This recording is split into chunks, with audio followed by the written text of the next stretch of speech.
Okay. Hi, and welcome to more Great Ace Attorney. We are going into, we're going into the first trial in Case 4.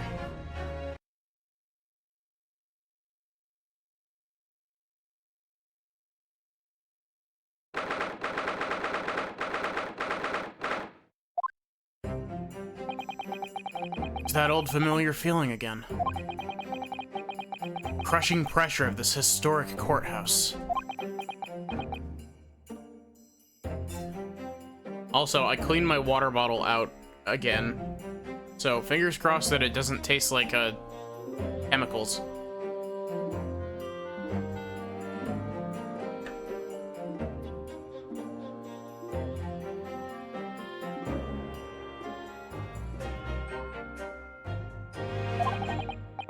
Actually, no. It's a little different today. There's an even more menacing tension in the air.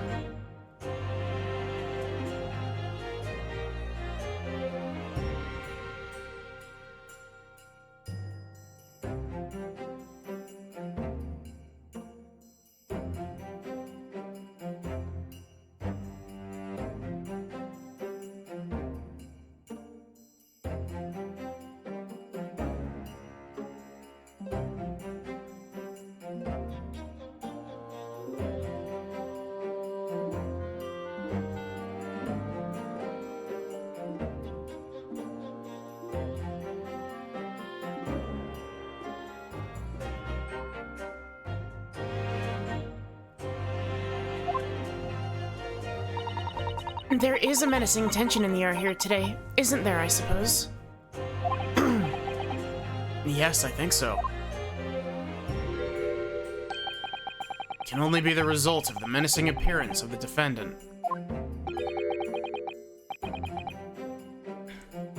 A little more courtesy, if you please.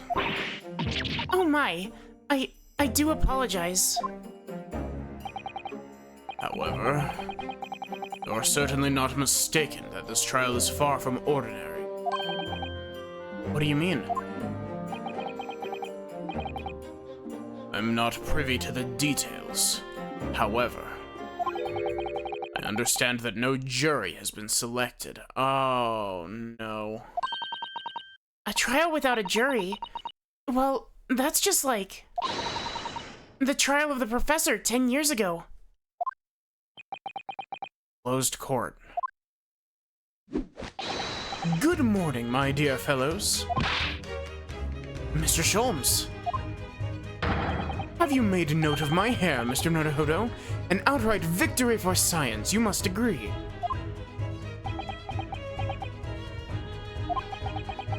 To be perfectly honest, so much happened yesterday that, well, I completely forgot about your little hair problem. I did as well, actually. I completely forgot that, Sholmes had red and then blue hair. You gonna show up with green hair eventually, Mr. Sholmes? Huh. What to one man's life is a little hair problem, is to another a day of drinking dubious potion after dubious potion. You have no idea how my stomach ails me this morning. Oh dear, how awful for you.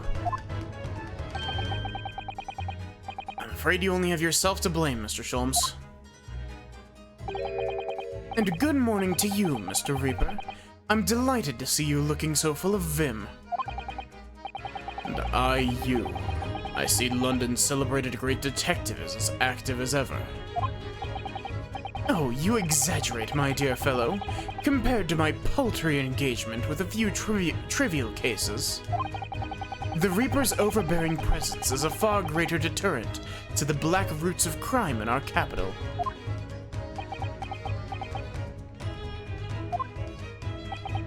And whilst I might not agree with your methods, there is at least one point on which I would readily commend you. What an honor. Hey Taco, how are you doing? That would be Your eye for a good lawyer, sir. Mr. Sholmes. After all, behind this lawyer there is a very great mind. My own. What are you trying to say? I wish only to say that should you be prepared, that you should be prepared for quite a trial, Mr. Reaper. Sorry to barge in. Oh. He's got a new wristband. Gina! What's that on her arm? It's a mourning band, I suppose. Father, shouldn't you be at the symposium? It's been postponed, so I have some free time. I decided to come along with the police inspector to see our country's up-and-coming student in action. She'll be very interested to see the fruits of your studies over the past year. Well, it's an honor to have you here. Let's hope there are some fruits to see. Odo. Oh, yes, Gina? Why do you agree to this, eh? Why do you take him in on, why do you take him on? This Reaper bloke. Everyone says it was him what killed the boss. I'm sorry, Gina. But I just don't believe that. Well, if it weren't him, who was it? I don't know that yet. I don't care who calls him what. The Reaper's just a name. He's just a person at the end of the day. And if it turns out it was him what killed the boss, then God help him.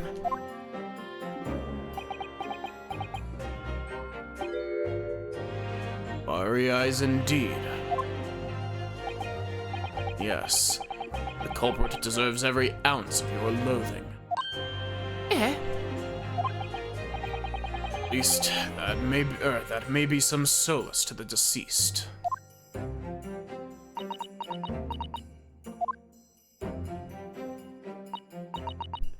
Please, Odo. Get whoever did this. For the boss. Oh, Gina. I hate feeling this useless. But there's nothing I can do. So you've gotta find who done this. Make the wretch pay. That's for the defense and the defendants. Court will be in session shortly. Make your way into the courtroom at once, please. Also, where did that voice come from? I don't think I've ever done that voice. Hey, Lobster, how are you doing? All right, then. Here we go. It's time, Mr. Nadahodo. Lord Van Zeeks. Doing okay? That's good.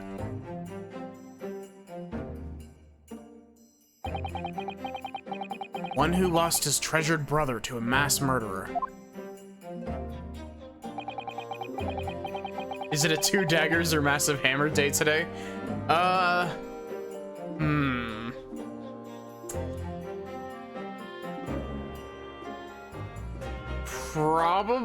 Today's probably a 2 daggers day.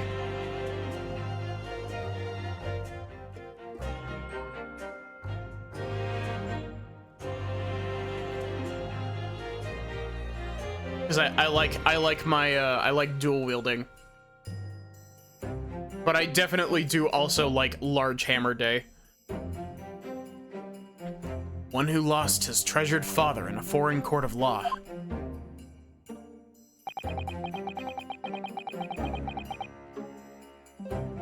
One who lost the man who helped her escape destitution. All that misfortune, all that pain, on course to collide headlong in this trial. It's time to shine a light on all these dark events. Whatever truth is revealed, we're going to have to look it straight in the eye.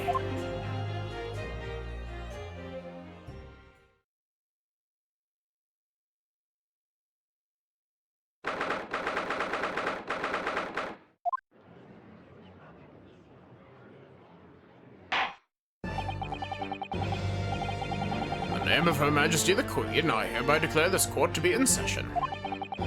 We are here to conduct the fair and just trial of defendant Barak von Zeeks. Counsels for the defense and prosecution, are you ready to begin? The defense is ready, my lord.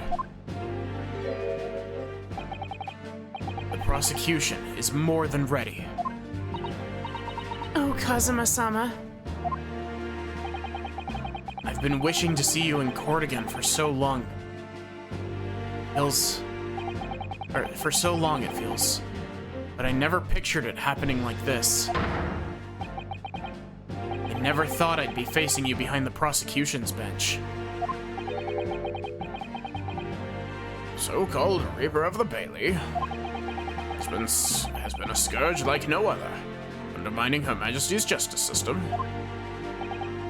Today, we must uncover the truth behind this scourge. In other words, this trial is going to be a lot more far-reaching than Inspector Gregson's murder. Truths revealed by these proceedings may have unpredictable repercussions through the judiciary. Hey Shins, hope you're doing good. Accordingly, they are to be conducted as a closed trial, with no members of the public present. By Her Majesty's direct orders. Then who are these people behind me? How will that work, my lord?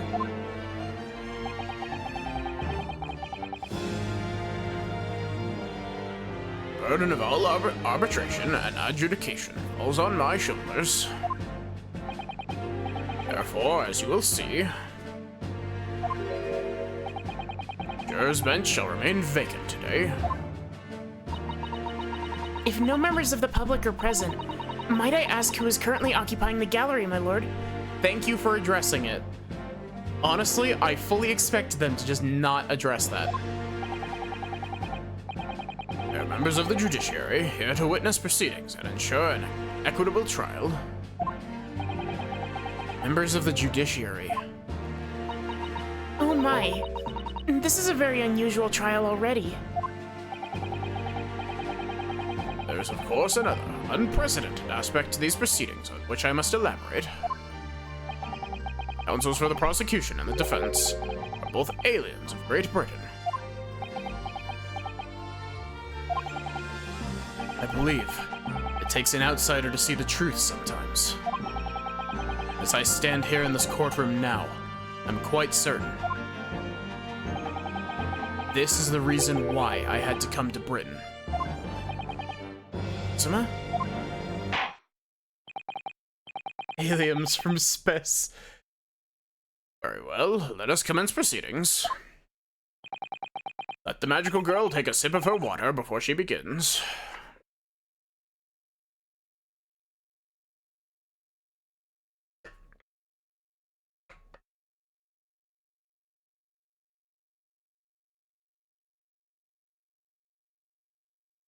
Prosecutor Sogi, your opening statement, if you please.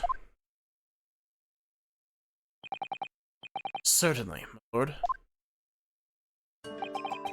The incident took place on the 1st of November, at just after 5 o'clock in the afternoon. The location was a building of flats on Fresno Street on the outskirts of the city. The victim's body was discovered there in an old single-room rental property. Yes, Inspector Tobias Gregson, a name known very well indeed in this court. Not least for his miraculous resolution of one of this country's grimmest cases 10 years ago. The professor case. How sure are you about the time of the incident? Several witnesses on the street outside heard the gunshot. And all have reported this at the same time, Yes, that's what Gina told us too. There were a number of witnesses.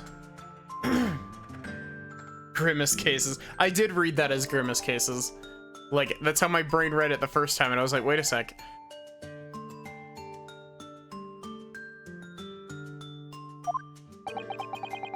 I have here a plan of the room. Victim was found curled up in one corner. It's believed that he was shot from the front at point-blank range and died instantly. How has the range been determined? There were scorch marks around the entry wound.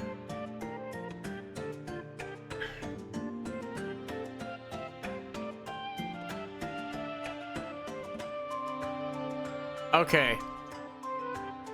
I have to say, I love the parallels that this case is trying to draw from Case 4 of the first Ace Attorney game. It's drawing a lot of parallels, and it's doing a very good job at it. Because the whole, if I'm not mistaken, scorch marks were like an actual important thing in, what is it, Turnabout Goodbyes? I think is what it's called. There were scorch marks around the entry wound. Such marks are caused by the gunpowder used to fire the bullet.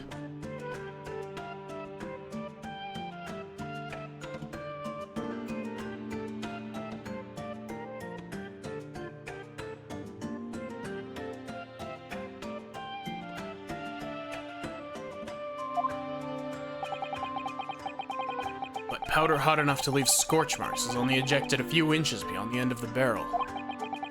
In other words, it only happens when the target is at point-blank range.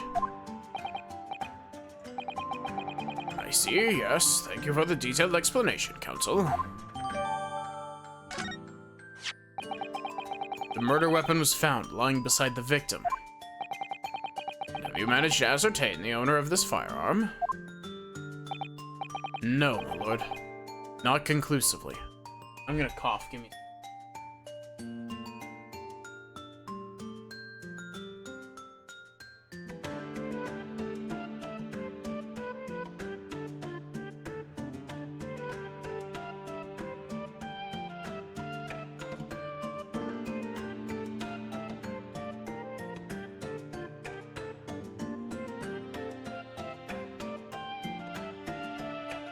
No, my lord. Not conclusively. Bravo, Kazuma-sama. We're not trying to use the gun as evidence when its provenance can't be proven. Just cough into your microphone like a savage. Here's the thing. It's super easy for me to mute and unmute because I have a Stream Deck that's got two of its buttons mapped to muting and unmuting different audio sources. So it's like right off to the side of me, and it's just a small reach away to mute.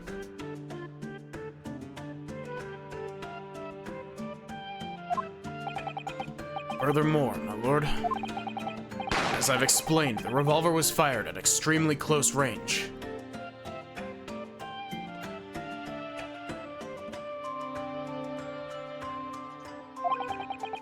Bullet passed through the victim and struck the wall behind him. There's a candelabra mounted on the wall, and the tip of one of the candles in it was found to have been blown off by the projectile. We noticed that too, didn't we? Yes, that's right. Thank you for the thorough report, Counsel. The setting of the crime is clear to me. You will submit the plan of the crime scene as evidence, please. As you wish, my lord. This Fresno Street room, Inspector Gregson's private abode. Yo, thanks for gifting a sub, Mr. Shins. I appreciate it.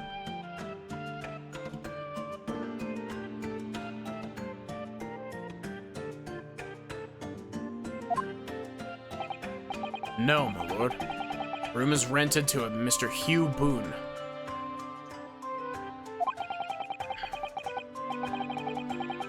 Thank you for the hydrate knot. How are you doing? That was probably really loud.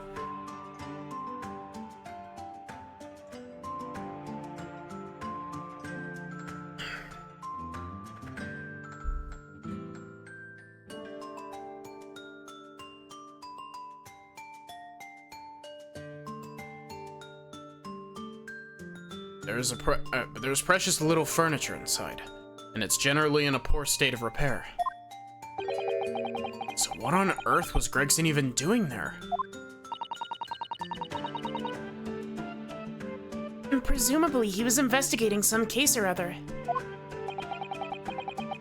A policeman was informed of the gunshot from the witnesses and rushed to the scene. He found only the deceased inspector and the accused standing alongside holding the revolver.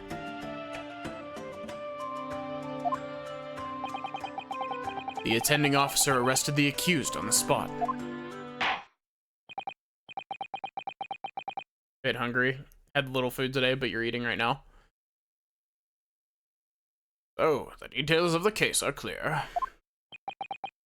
In that case, the prosecution would like to call its first witness. A name, please, counsel. Naturally, the accused himself. Lord Van Zeeks. As a prosecutor, he believes that in the oath of office he's taken, will be compelled to take the truth. Or, talk the truth, I think. Very well, let the defendant take the witness stand. Yeah, compelled to tell the truth. I don't know how I got compelled to take the truth, but...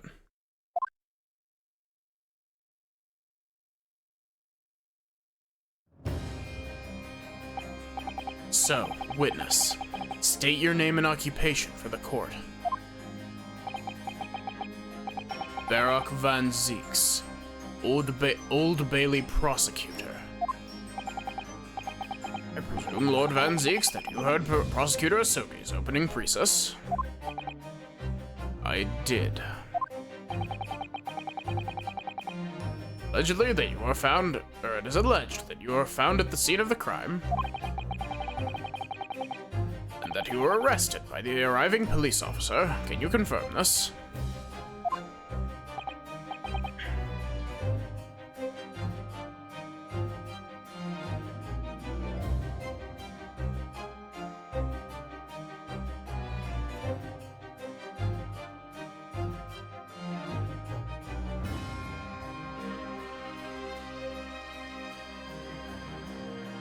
Yes, my lord. And I'm sure the court would like to hear you explain some things away. Namely, why you were there in the room on Fresno Street at the time in question. The case? I'm enjoying this case so far. We've only just started it, but...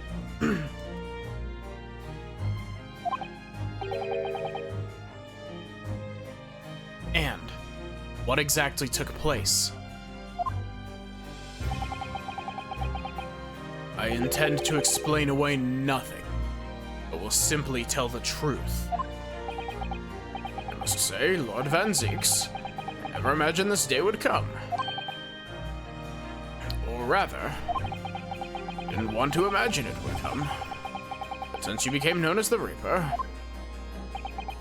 part of me has been dreading it.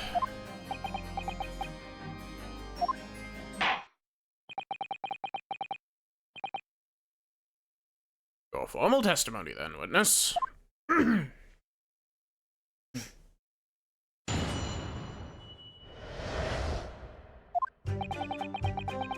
was investigating Gregson. My inquiries had led me to that address. When I first entered the room that day, it was dark inside and I saw no one. Come on. A moment later, I heard the gunshot, spun around, and saw the revolver on the floor. Just as I picked the firearm up to examine it, the door flew open and I heard a man scream. It was only then that the body of Inspector Gregson appeared before me.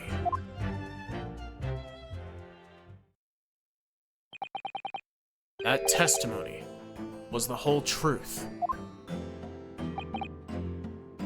was. Come on, voice. Why are you not cooperating with me? It's only been 25 minutes.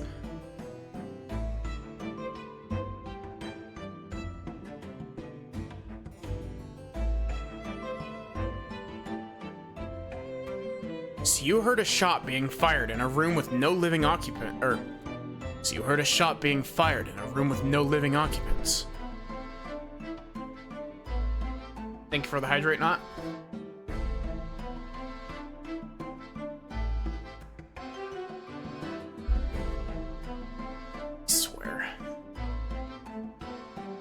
I swear, the worst part about this is that it's not it's not a situation of like,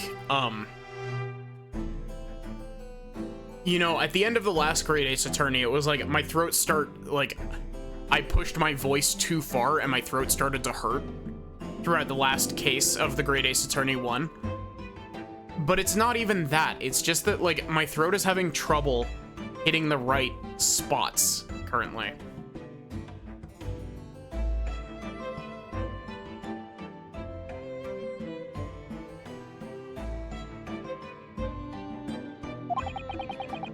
Moments later, a corpse somehow appeared before your eyes. Is that it? You're right. You haven't explained away anything. In fact, that would barely qualify as an excuse.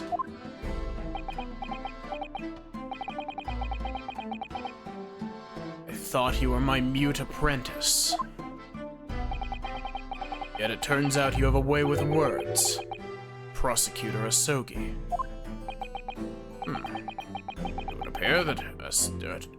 It would appear to be a singular tale indeed. Singular isn't the word. It's laughable.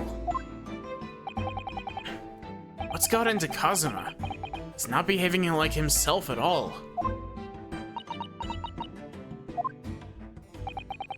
Very well then. Counsel, you may begin your cross-examination. Yes, my lord.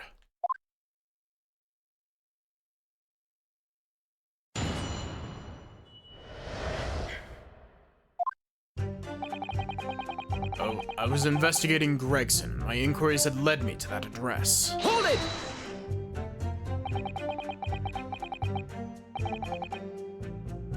You were investigating the inspector. What on earth for? I'm not at liberty to say. Sorry? I had identified a distinct possibility that Gregson was involved in a case I was investigating.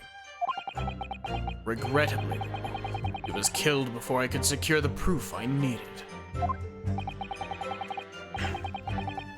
The court should understand, then, that on the day in question you followed the victim to the scene. No. I was privy to his movements in advance. How? I stole into his office in the yard and consulted his diary. The address on Fresno Street was noted in the 5 p.m. entry. You illegally entered the man's office. In Japan, that alone would constitute a very serious offense. As it does in Great Britain, I assure you. Is that not the case, Lord Van Zeeks?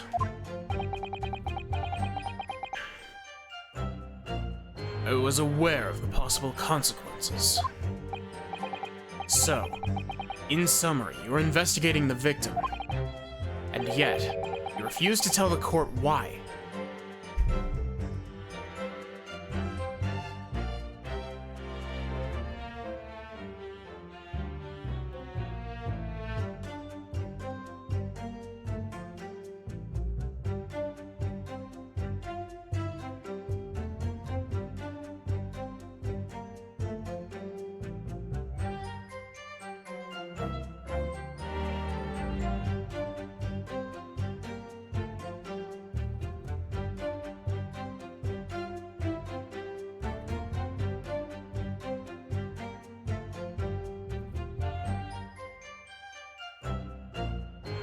Yeah, you refused to tell the court why.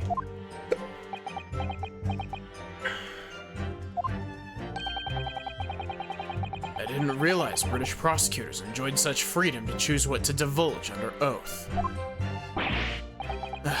Why did I ever think I could defend this man? When I first entered the room that day, it was dark inside and I saw no one. Hold it! Had you ever been to the address before? No, never. I only learned of the place as a result of my investigations into Gregson's activities. There was no light inside when I entered.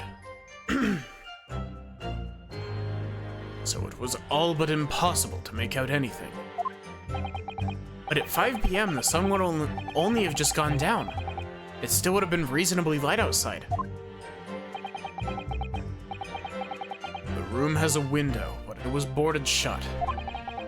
Very little light found its way inside the room from outside, so it was extremely murky inside.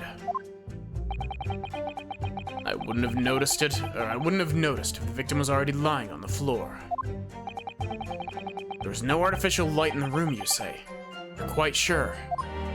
I'm quite sure that the part of the room where the body was found was very dark. I have a feeling there was a small oil lamp burning on the desk, though I couldn't say for certain. Look, Mr. Naruhodo.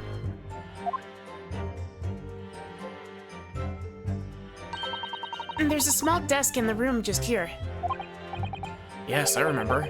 There was an oil lamp on it, as well as a framed photograph.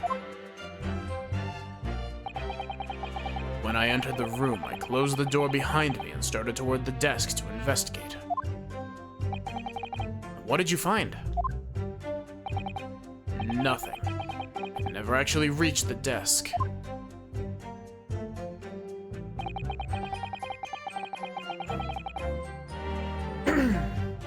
Well, the other thing to take into account is that if you look at the floor plan, the door, like when it was shown earlier, actually even here you can still prove it without the display of it, because that door handle is on this side, which would mean that the door would swing either out, up, but it's been shown to swing in.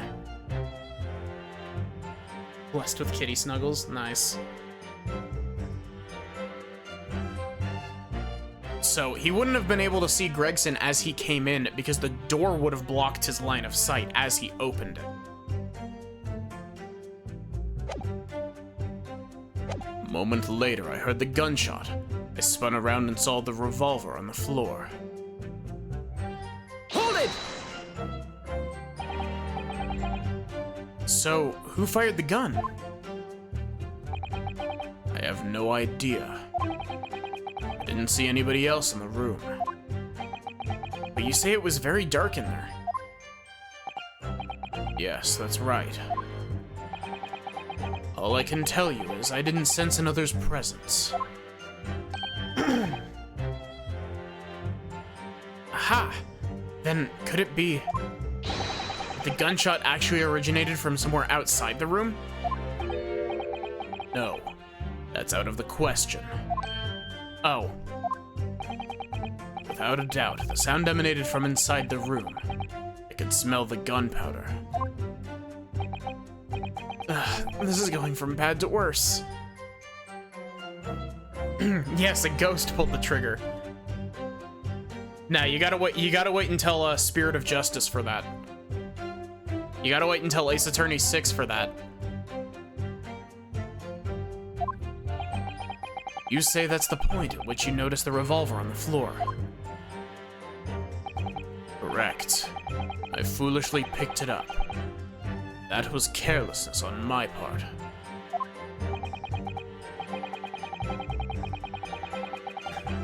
Van Zeek's trying not to be defended. Any percent speedrun.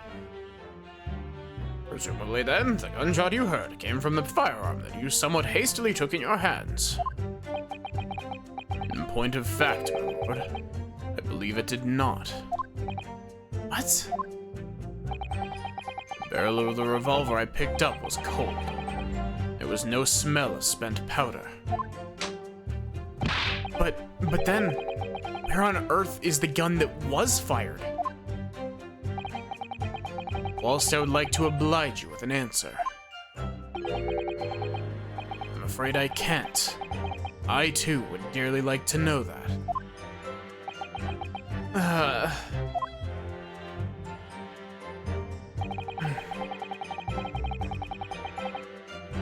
So, what I'm gathering from this is effectively that someone else was in the room with him.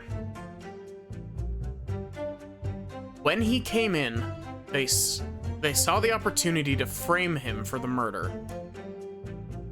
Well, I guess not really saw the opportunity. They set it up beforehand because the pistol was already on the ground. And so they shot him beforehand, waited for Van Zieks to come in, fired a shot off to make witnesses, and waited for him to go and pick up the gun, so that he would be seen as the most likely suspect. Just as I picked the firearm up to examine it, the door flew open and I heard a man scream. Hold it!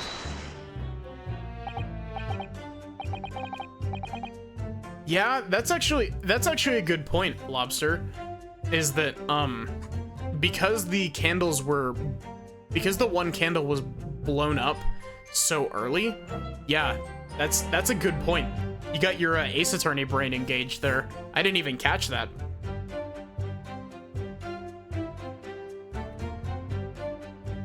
That's definitely going to be our piece of proof to show that it happened at an earlier time. A man, you say? One of the witnesses, I presume? That's right. One of the street merchants working on Fresno Street. Are these merchants? A number of them had set up their stalls directly beneath the boarded window of the crime scene. A match seller, a newsmonger, and a peddler. They've all given statements saying they heard the gunshot. And without the thought of danger, they ran inside to see what had happened. Yes, Gina told us about that yesterday, didn't she? They burst through the door with some force, it would seem. They did. Almost gave me a heart attack in the process. You're supposed to be the Reaper. The first man to come in immediately noticed the revolver in my hand and fled. Policemen patrolling on Fresno Street heard the commotion. Was able to arrest the accused shortly after the incident occurred. Also, completely random tangent thought. Can we talk about how absolutely crazy it is that Sega is actually acknowledging Shadow the Hedgehog, like the game, again? After all these years. It's been almost 20 years.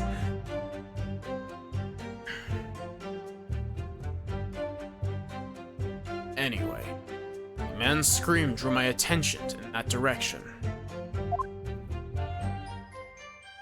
It was only then that the body of Inspector Gregson appeared before me. Hold it! What do you mean by that? In what way did the body appear? I honestly can't explain it, but it's the truth.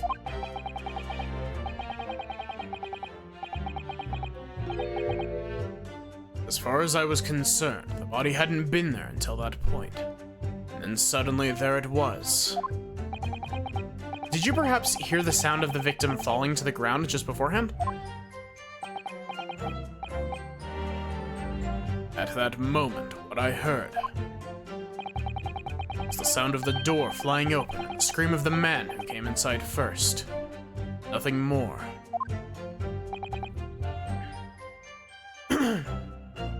See. After the man fled, I examined the body. I was stunned to find that it was Gregson.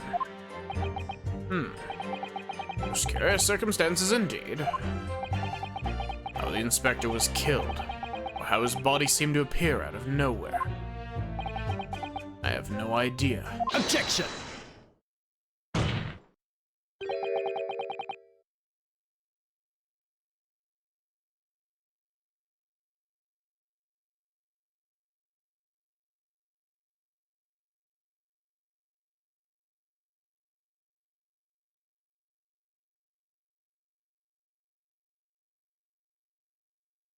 Surely the court has heard enough. My lord, the cross-examination has clearly revealed that the accused, Barak van Zieks, is lying on multiple fronts. What is that supposed to mean? Good gracious, counsel. And it is lying, you say?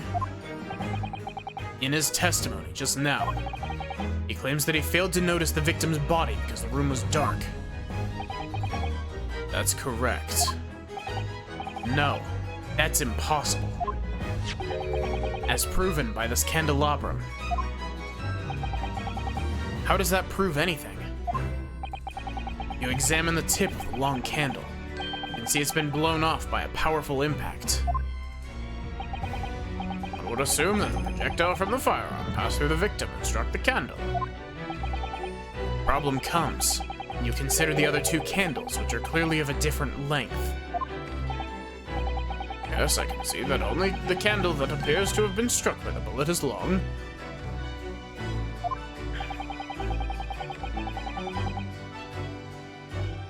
Also, I just realized this is like, this is a remix of Kazuma's theme. We could reasonably expect someone to have lit all three candles together.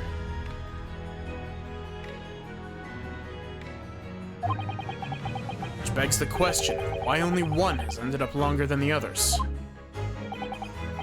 That must be because that particular candle was extinguished when the others were still burning. That's right. When the candle was hit by the bullet, it obviously went out. But the other two candles would still have been burning. So the fact is, the victim's body would have been illuminated by the light still thrown by the candelabrum.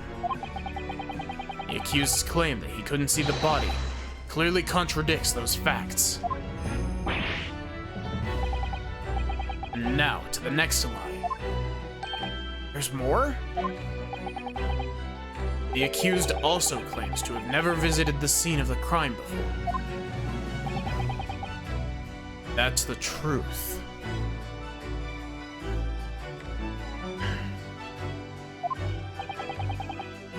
In that almost empty room, police discovered something very unusual. That's not your voice, that was Ryunosuke's voice. A board covered from top to bottom in police documents and newspaper cuttings. Yes, that's right. We saw it too.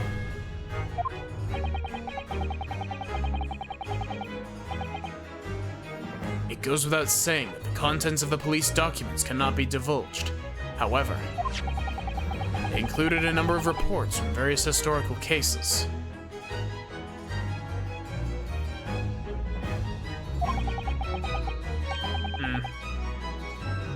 The oldest of which was from 10 years ago. 10 years ago? It's starting to sound familiar. There's a common thread linking all of the documents on that board. Indeed? What is this common thread, Counsel?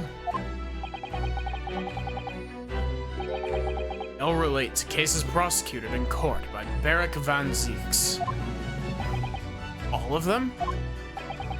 And furthermore, all those cases are ones in which the defendant was acquitted. Good lord. Interestingly, none of those defendants are alive today, because all of them have been sent to their graves by the Reaper. Apparently we're just ignoring that Nautilus, for now anyway. Oh no. In short, that dingy little room is the Reaper's secret hideout and his base of operations. Reaper's hideout? Yet the Reaper would claim never to have been to his own secret hideout. No one would believe that. No, the truth is we've been looking at this backwards. Backwards? Explain, Counsel.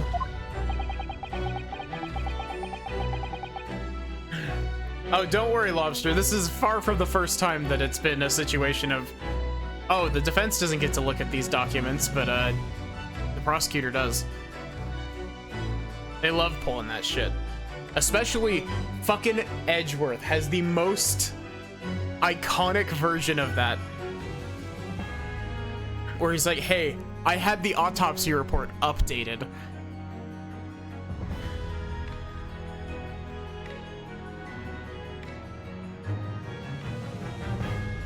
Updated autopsy report.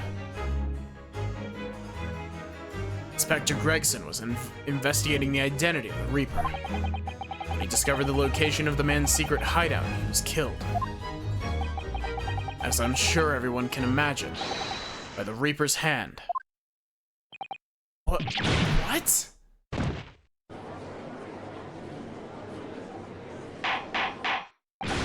Order! Order! Order! Very well. Hereby state the current opinion of the court.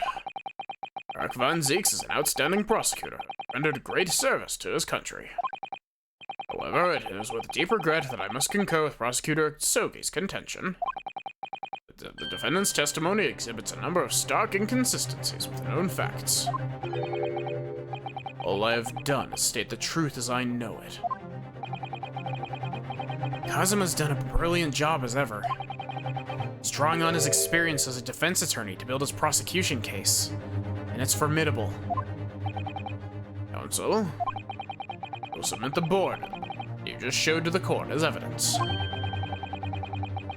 believe it to be fundamental in establishing the facts surrounding the Reaper's existence.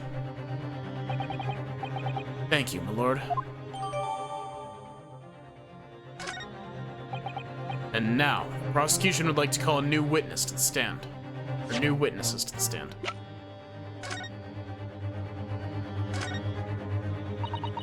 There are details of a whole raft of cases dating back years on here, aren't there? This paper from 10 years ago is browning with age. Look. Out of interest, the most recent thing here appears to be this newspaper cutting here. Oh. Same Red-Handed League advertisement that Mr. Sholmes had picked out. And do you remember? There was a red hairpiece at the scene, too. Is Inspector Gregson an exponent of the Red-Headed League, then?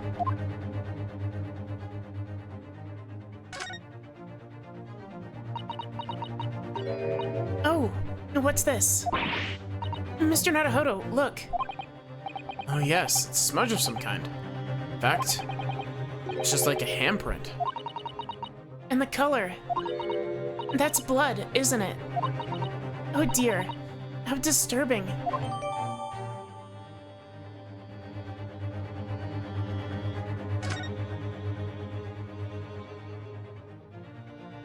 Good to note.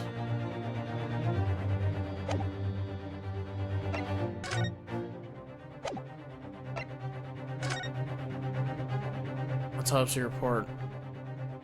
Maria Gori. Cool, thank you. Time of death.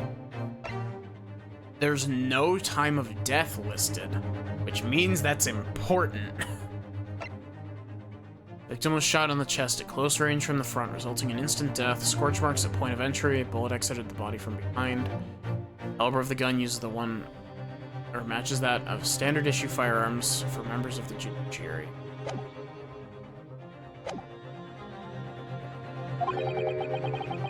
Witnesses who saw events unfold on the day in question. They were mentioned in the previous testimony, too, if you remember. Yes, the street sellers who heard the gunshot and went running into the room. Very well. Lead the witnesses in. Defendant may step down from the witness stand. Certainly, Lord.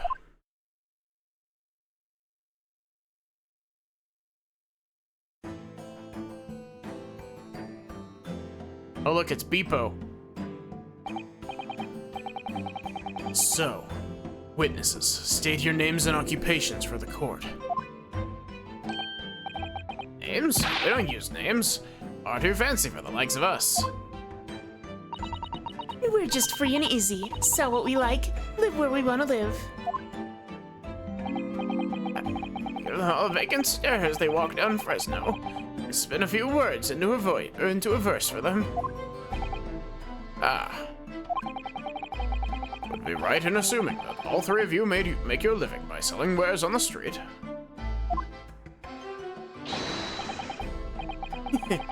Everyone calls me Gossip. I sell jaunty little tidbits to passers-by, you know? Jaunty little tidbits? An absolute smasher for you, sir. Right up your ginnel it is.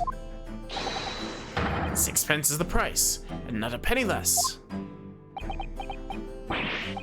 Wait, you're actually trying to sell it to me now? Oh, come on, sir. Don't tell me you're not interested. Try the man.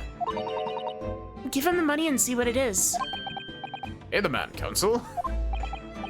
All right. 6 pence it is. You won't regret it, sir. Now get your listening ears on. His voice, I have no clue what I want this guy's voice to be. Between us, young couple on Slight Street have just had twins.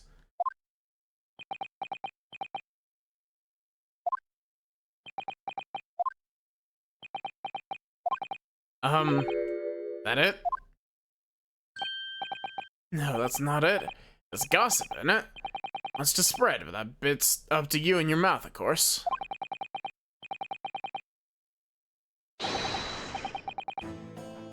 Got more, you know. Want another juicy one? 6 pence a piece it is, if you're curious. I think that's gonna be what I do for his voice if I don't forget immediately. I am curious, yes. But what's going on just under that fat bottom lip of yours? And with that unusual bruise or whatever it is poking out from under your collar.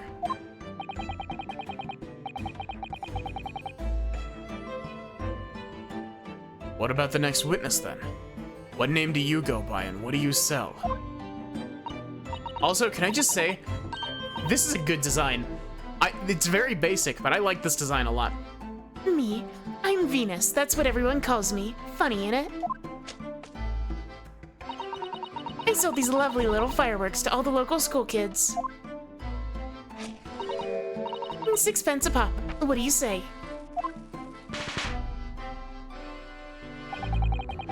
We're exaggerating with little. They actually sell? Oh yeah. The second years can't get enough of my Venus firecrackers. Especially when I tell them that if they get 100, they could blow up the school. Holy shit, that completely blindsided me. Also, she's definitely Iris's gunpowder supplier.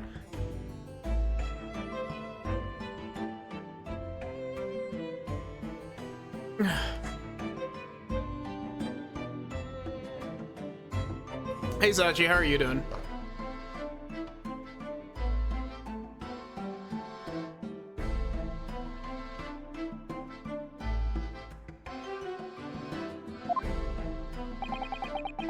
Not the most savory of ideas, young lady.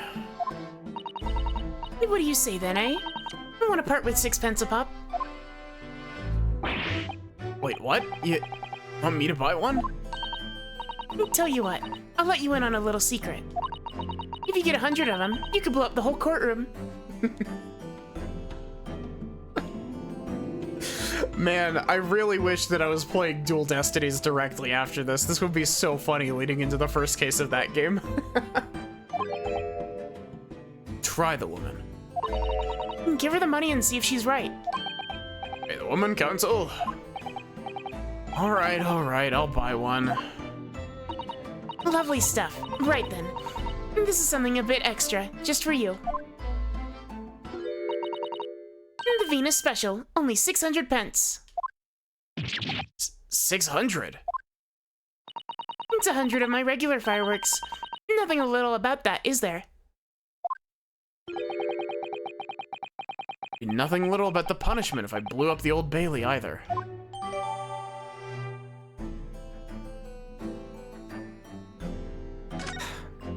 The fact that that's evidence makes me think that that's the gunshot.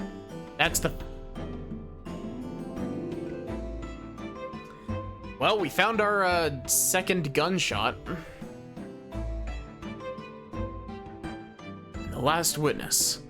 What name do you go by and what do you sell? Have a think of me. All sorts of thoughts. think, therefore I am.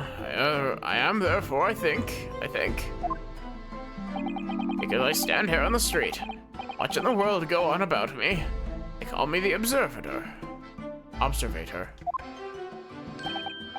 Get out of it, old man. Everyone calls you Sandwich, and you know it.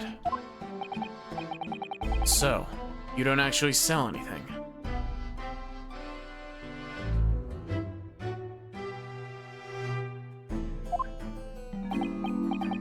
Problem shared is a problem halved, as they say.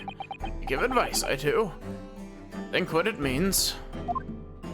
Don't actually sell anything, no. Come to think of it. Pity. No more purchases today, please.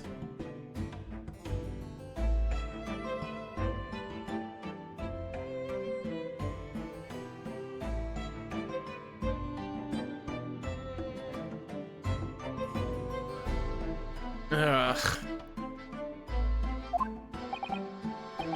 Well, we have quite a cast here, it seems. They conduct their business on Fresno Street from the morning until night, my lord. Always in the same place, directly adjacent to the crime scene. I see. Thus they heard the gunshot, I suppose. Not only that, very bravely ran inside to see what was going on and witness the crime. Well, they beggared, I thought. It's between us. Venus de Milo, what am I to do? What a terrible thing I saw. What I think is, if what we see is light and shadow playing with our eyes, yeah, but real. Very well. The court will hear the formal testimony of these three witnesses now. You'll describe in detail what you witnessed and heard at the time of the incident.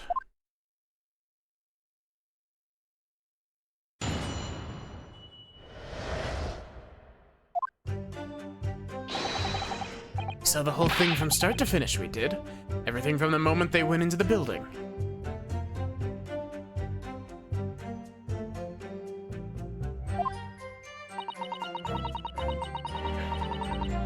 It was less than a minute after the Reaper had gone inside. We all heard a big bang. Seems to me that a quick to talk is quick to walk. So couldn't wait to go and see what had happened. Ran into the room and there he was. The Reaper, gun in hand, standing over the dead body. I was scared half to death, me, so I ran off to find a copper.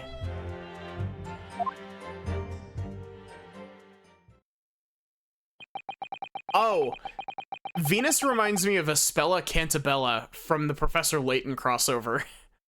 I was like, what does this design remind me of? It's Aspella from the Professor Layton crossover. If these witnesses were there the whole day and saw everything, who did they see going inside the building?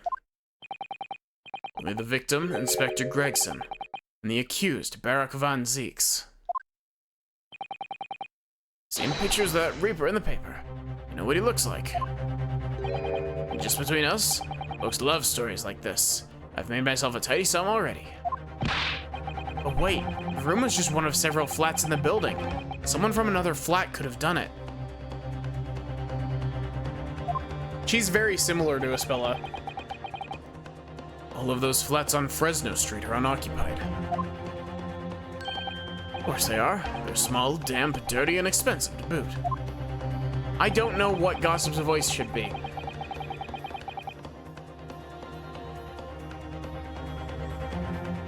I think her eye color is different as well. I think Aspella's eyes are blue.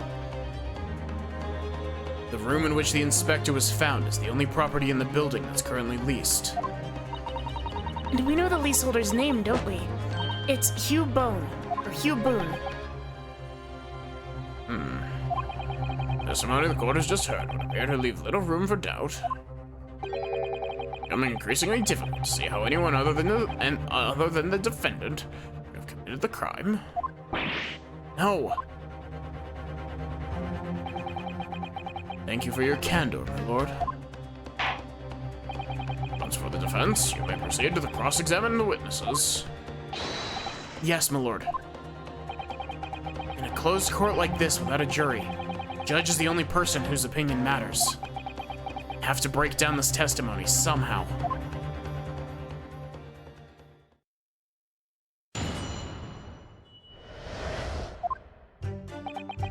We saw the whole thing from start to finish, we did.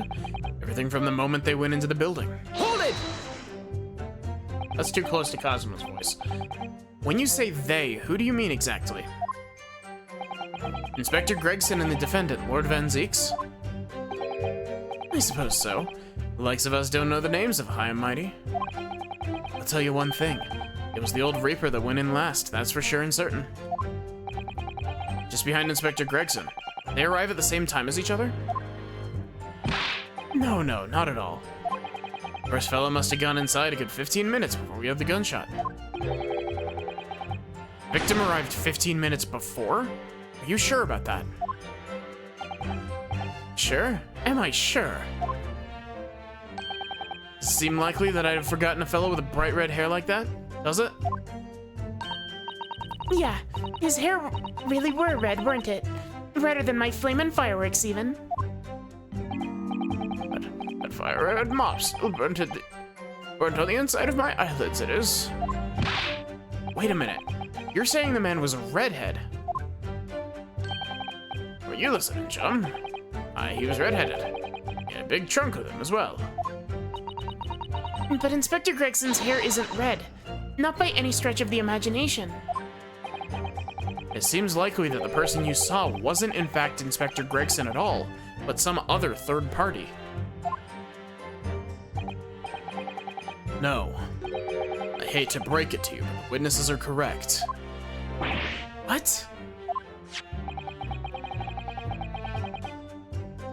Just have a look at this photograph of the victim taken at the scene.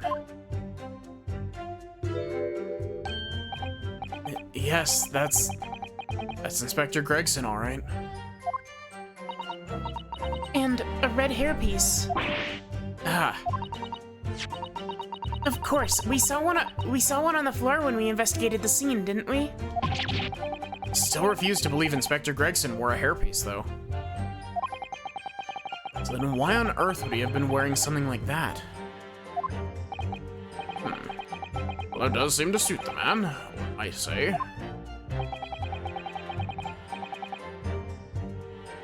Photograph will be submitted as evidence, counsel.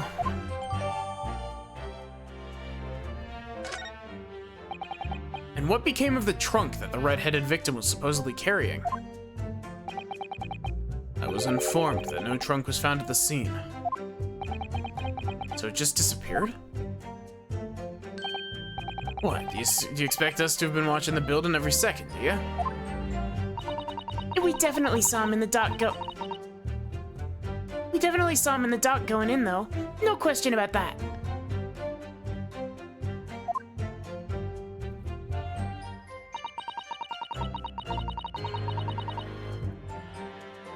It was less than a minute after the Reaper had gone inside that we all heard a big bang. Hold it! Yeah, that's what I'm thinking as well. By which presumably you mean the gunshot. I saw these little things, don't I? How would I know what gunshot sounds like, or what a gunshot sounds like? But I've always thought it probably sounds a bit like this, doesn't it? And you say that you heard the noise almost as soon as you saw the defendant here enter the building. That's right. It was almost straight away. Bang, it went, just like that. Well, he's the Reaper, isn't he? What did the French call a fait accompli? The Reaper's around, people are going in the ground. I mean, that's what he does, isn't it? I think we get the message. Reaper couldn't allow the inspector to live after he discovered his secret hideout. There could be no clear motive for the crime. Yes. Certainly an eminently credible move. Great. At that point, you ran inside, is that correct? So Seems to me that quick to talk is quick to walk. Gossip couldn't wait to go and see what had happened. Hold it!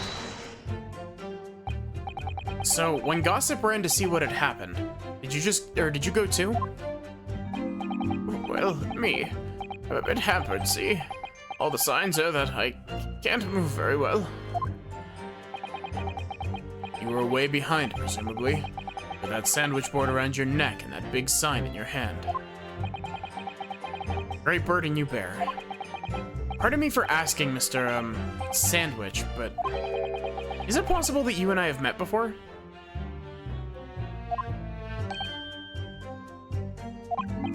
I'm not anybody, me.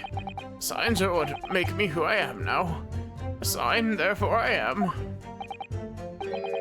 So you weren't employed as an omnibus driver just under a year ago, then? I might be mistaken, but I believe his trembling has intensified, Mr. Naruhodo. Yes, I agree. He's clearly been through a lot. Turn down King Henry Street, and the Black Widower's Arms is just there.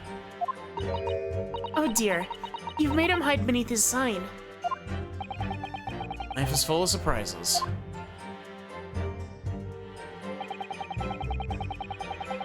I ran into the room, and there he was. The Reaper, gun in hand, standing over the dead body. Hold it!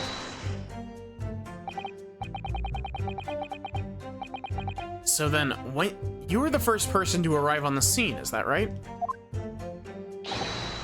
That I was. Kicked the door open like a professional, I did, and yelled out, "What's going on off here?" Or what's going off here?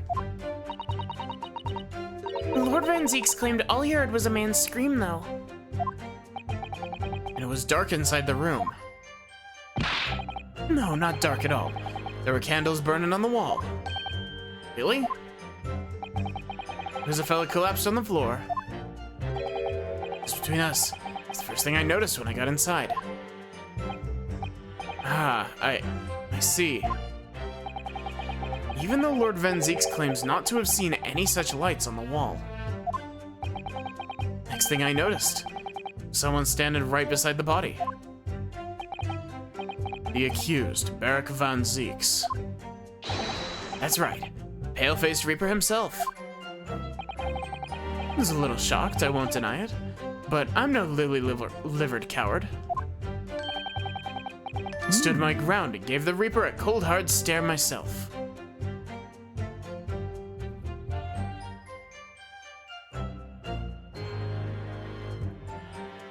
Medically concerned about Gossip's lower lip.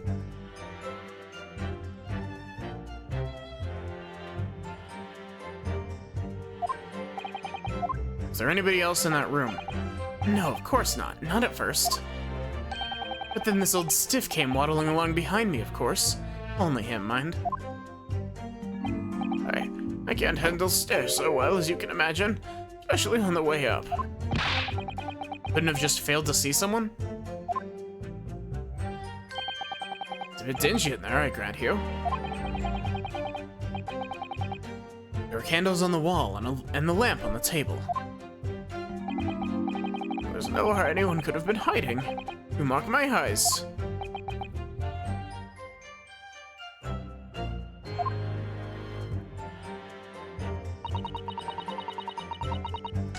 Oh, whoops. Can't find any holes in this testimony. I'm afraid the judge will give a ruling of guilty, Mr. Naruhodo. Truth is, though, their combined testimony is fairly damning. Unfortunately, there don't seem to be any obvious problems with their statements, do there? Still, if Lord Van Zieks really is innocent, then I'm almost certain we'll find something in there that doesn't quite add up. You don't think that one of these three could be the true culprit, do you? I don't know. But what I do know is that there's more to this case than has yet to be brought to light.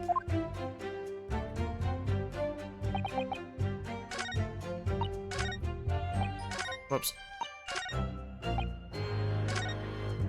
Okay, I'm gonna pursue that bit in this testimony.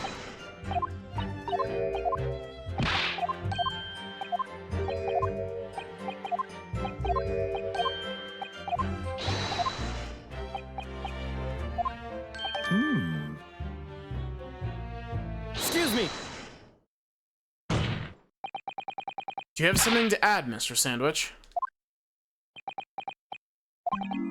There's really nothing to me. Empty in the head I am, just 2 slices with no middle. I don't know about what you could want with me. I think maybe you just remembered something. Having heard Mr. Gossip's last statement, I mean. But what I think is, well, nothing's really. We try to dress ourselves up as something else. And at the end of the day, we're just street sellers. That's enough out of you, Sandwich. Keep your trap shut now. Unless you want us to make you into a real sandwich. When he saw the Reaper, he'll lean over on his backside. That's it. Oh, you rotten beggar. I told you to keep that a secret. Screamed, he did. Screamed and scrambled off on all 4s. That's all I wanted to say. Mr. Gossip, is this true? Floor was dead slippery, that's why. Planted my hand in a filthy pool of blood, didn't I? Yuck. What? Pool of blood? But listen here, even when I was sprawled on the floor, I still kept giving that Reaper the cold hard stare. Don't you forget it. Let's go back a little. Did you say you got blood on your hand? I did. Happens to the best of us at times, don't it? So I was scared, so I slipped over. We can keep it between us, can't we? No, Mr. Gossip. I'm going to have to ask you to add that information to your formal testimony. Oh, if I must. Witness will amend his testimony to include the aforementioned details at once.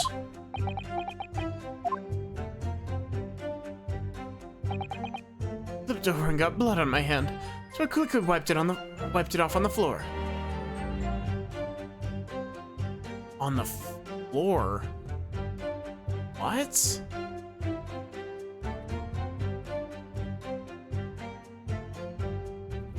Yeah.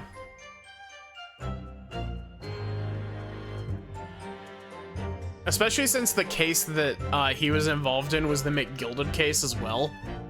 Like, it's extra shitty. I will be right back. This hopefully shouldn't take too long.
Okay, I'm back.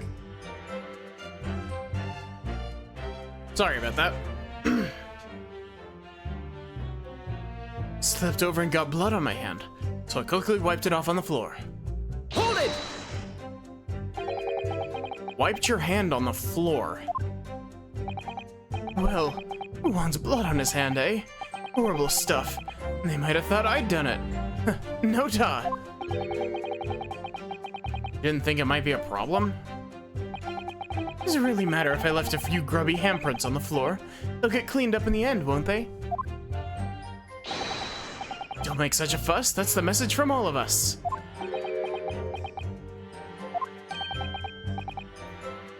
Something wrong, Counsel?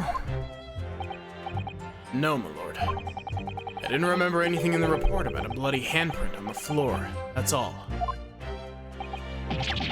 Don't come at me with that. You can't intimidate me. I know what I did. I wiped it off on the floor, the blood.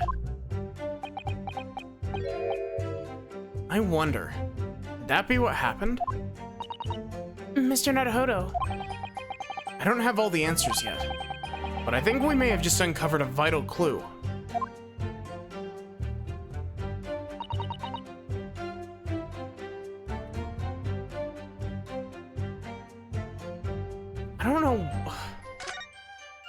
I don't know what it is about, like, so many of the character designs in this game are so good. Like, even when they're just really basic, this character design is so good.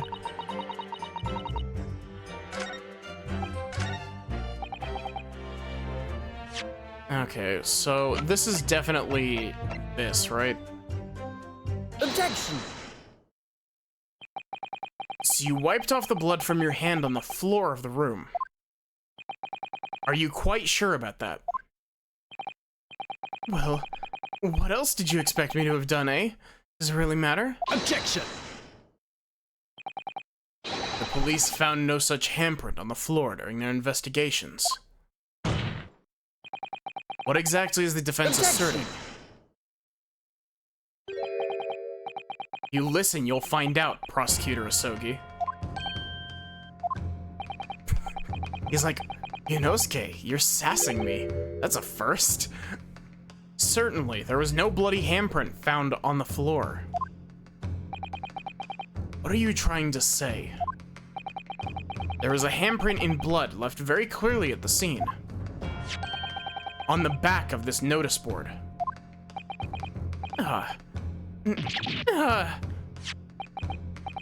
Yes, indeed. Indisputably a handprint on the distinctive color of blood. You're dead right. That's my right hand. I'd know it anywhere. Objection!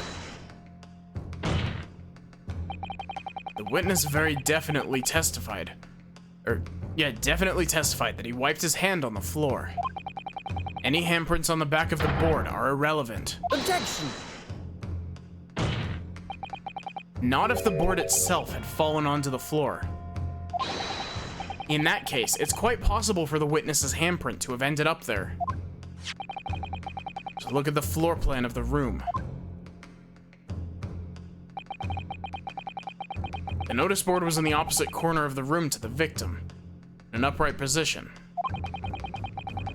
Even if it had somehow been toppled and was lying on the floor the entire time, or at the time, it would have been a considerable distance from the body. Fell over when I came across the body. So it was basically right next to the corpse, and on the other side of the room. In other words, the defense's assertion is contradictory. Yes, it is. There is a very definite contradiction here, for which there must be a reason.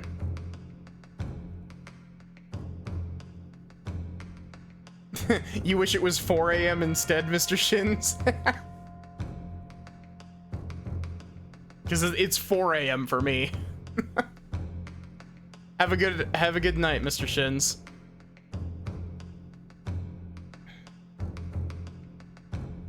There's a very definite contradiction here, for which there must be a reason. take it that you formulated a proper hypothesis, Counsel. Yeah, I usually start streaming around 2:30 a.m. because I usually work nights. Have a good night, Mr. Shins. I take it you formulated a proper hypothesis, Counsel. Regarding this apparent discrepancy between the witness's account and the handprint found at the scene. I have, my lord.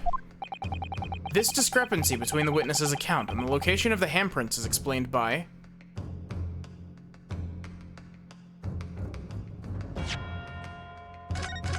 I want to say the board moving, because that would also,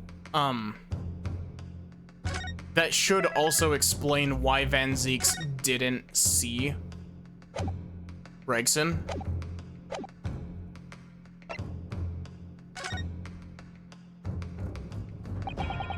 The real contradiction here is the handprint itself, not where it was found. As the court can see, it's upside down.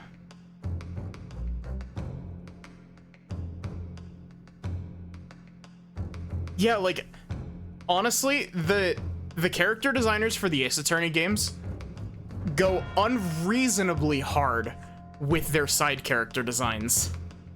Especially Madame Two Spells. Like, Madame Two Spells is such a good design. As the court can see, it's upside down. And she wasn't even a big character. Like, she was definitely a very much side character.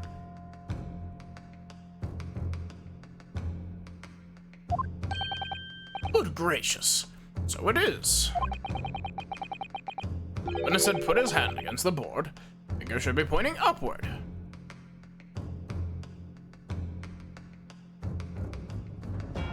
To be fair, you do have, I think, 2 cross-examinations with her.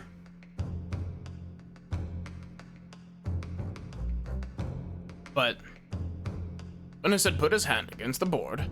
Finger should be pointing upward. What? What does that tell us?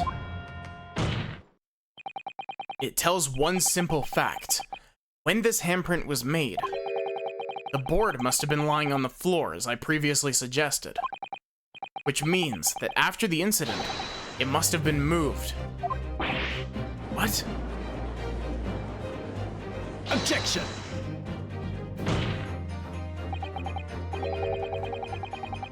Madame Two Spells hurts your brain because it's so close to Madame Two Sods. Well, it's supposed to be, because she's literally the in-universe parody of the owner of Madame Two Sods Wax Museum. You're claiming that somebody moved the notice board after the shooting.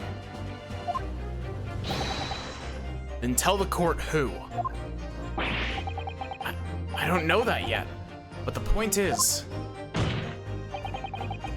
when you consider all the testimony we've heard so far, we can now be very clear on one point. That would be the position of the notice board at the time of the incident, my lord.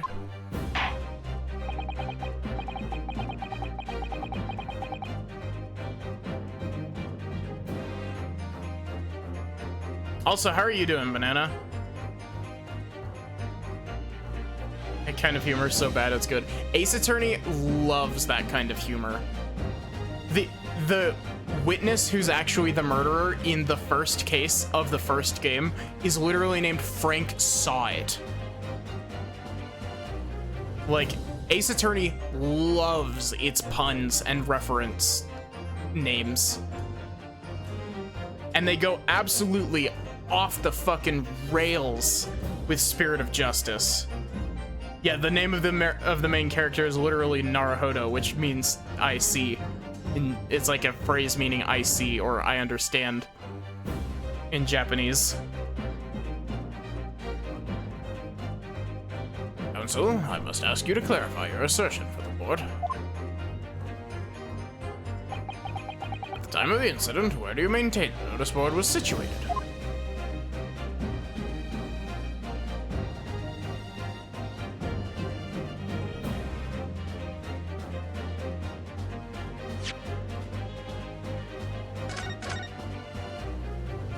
Got a haircut today.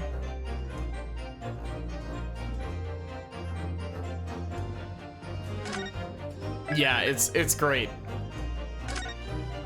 But the names in Spirit of Justice are so far removed from being an actual name that, like, they're basically just sentences. Because one of the first characters that you meet in Spirit of Justice is a kid who's guiding Phoenix throughout this new country. His name is Albi, A-L-B-I. His last name is Your Guide, U-R-G-I-E-D, I believe. His name is literally I'll be your guide.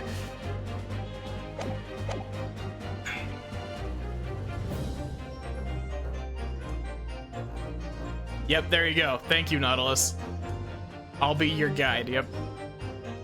Take that! This is the only possible location. Immediately adjacent to the doorway.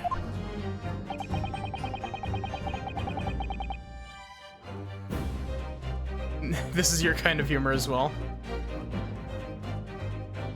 That's terrible. Yeah. There's also one of the characters from the first case. I don't want to get too far into like Spirit of Justice stuff because Spirit of Justice is one of the games that I know very little about. But there's also one of the characters from the first case whose name is some amalgamation of peace, love, and understanding, but it's spelt really weirdly.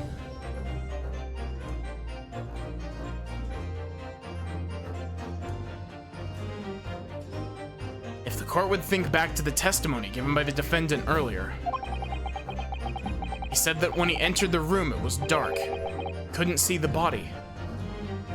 Yep, peace, love, and understanding. Yeah, trust in me. By heck. If the notice board had been here, the body would have been completely hidden from view. And the light from the candles would have been blocked, making the room appear darker. Objection! But the accused also claims that the victim's body simply appeared before him. That's true. Or, in his precise words, just as I picked the firearm up to examine it, the door flew open and I heard a man scream. It was only then that the body of Inspector Gregson appeared before me. I don't know about calling it a scream, but he was talking about me and no mistake. Because it was me that kicked the door open. If you look again at the floor plan, consider what would happen if the door to the room was thrown open with force. That it can't. The door struck the notice board, knocking it over, and making the victim's body visible. Good gracious. My client has told nothing but the truth. He has simply described what he saw.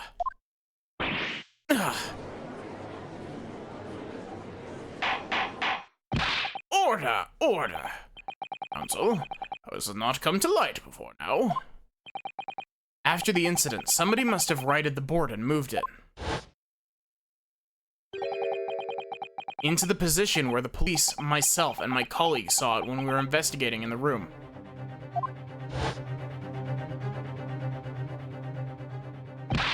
Witness, what have you to say for yourself? What? Me, my lord? You and your fellows were there at the scene before anybody else. It goes without saying that you must know something about the position of the notice board. This is in the stand. We'll testify again. Will each explain exactly what you did upon arriving at the scene of the crime. Stop looking over your glasses at me. I get the message.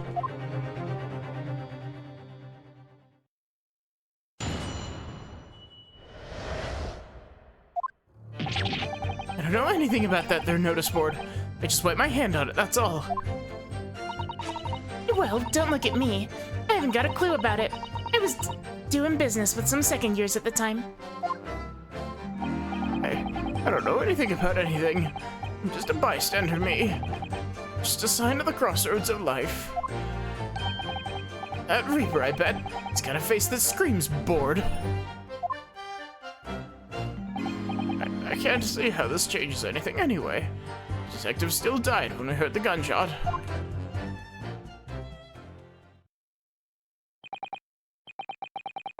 None of you can elaborate further. Shaken by the crime they witnessed, but with only the light of a few candles and an oil lamp by which to see. We can't expect these witnesses to be able to give a more precise account of what happened. That's right, yeah. I don't pay to expect too much. Yes, that guy is called Sandwich because he's wearing a sandwich board. And in this quest for knowledge that is destroying the world. That's what I think. Do you? Really? In any case, this testimony shows. Even if the notice board was moved by somebody following the incident, it makes no difference.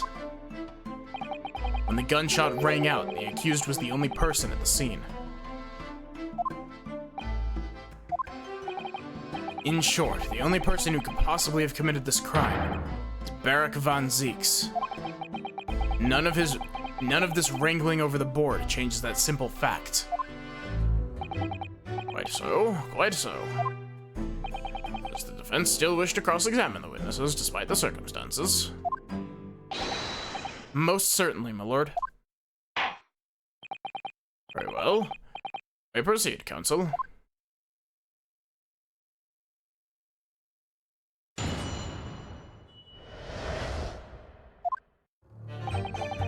Know anything about that there notice board? I just wiped my hand on it, that's all. Hold it! So you admit that it was the board that you wiped your bloody hand on? Admit it? It's to admit. It's there plain as day for all of us to see. A smashing print of my right hand. Perhaps you wanted to hide that handprint. So you righted the notice board and pushed it into the corner, didn't you? No. Imagine the weight of that great lump. Do I look like a powerful and well-nurtured man? Well, did you see anybody else moving the board? I got nerves of steel, I can tell you, but even I have my limits. There's a body on the floor in front of me, the Grim Reaper himself standing over it. There was precious little light inside either. My bottom lip was all a quiver. In other words, this witness is unable to give a definite testimony on that point. Yes, would seem. Well, don't look at me. I haven't got a clue about it. I was doing business with some second years at the time. Hold it! When you say you were doing business with them, you mean you were selling them fireworks? Yeah, what else? There's the Priory School just around the corner, see? And those cheeky little so-and-sos have got a plan to blow up their school to blow their school to Kingdom Come. And so I've been telling on them, letting their teachers know what they're up to. Oh, you have? Yeah, I wouldn't want anyone to get hurt, so I've let the school know that the kids are playing with dodgy toys. Then, praise the Lord, the teachers take all the fireworks off of them. And then, praise the Lord again, the kids all come back to me to buy more. Everyone's happy, see? What a racket. Of course, and sometimes the teachers give me a little bonus to thank me for letting them know. It's a busy old life selling explosives. Venus is truly a marketing genius. Hell yeah, she is.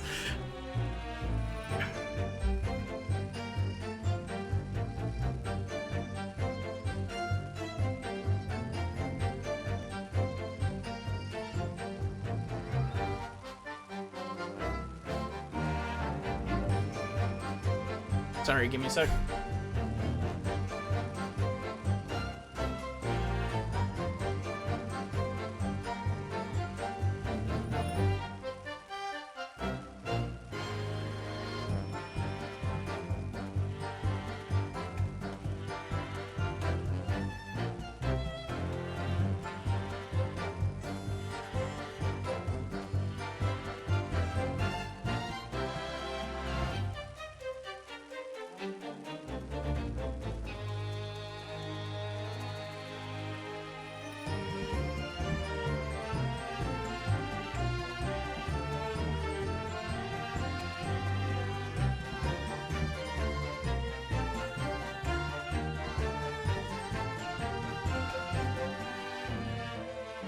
Sorry about that.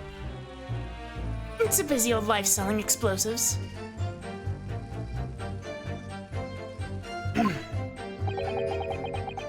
Venus is a guileful goddess indeed. Well, telling barefaced lies is kind of my thing, really. I'm ever so good at it.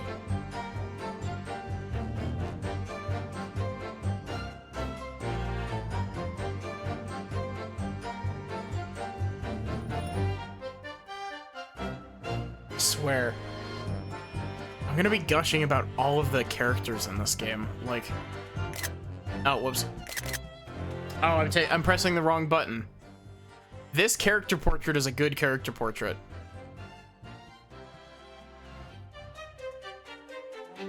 Why would you say that as a witness? Excuse me.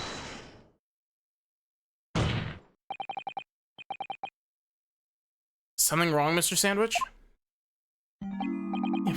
If I said it, I said it was, could we just leave it at that? Would that be the end of it? No. Did Miss Venus's statement just now bring something to mind, perhaps?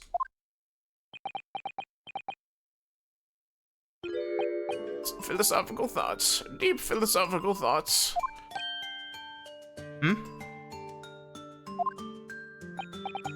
Let's say there was a great liar. And that great liar said, without batting an eye, "Well, then barefaced lies is kind of my thing. I'm ever so good at it. Those words of hers be a lie too, or the truth, in which case she's not a liar." Oh, it's a hellish paradox, that one, don't you think? Not entirely sure, to be honest. But it seems to me that you're suggesting Miss Venus has been lying, are you?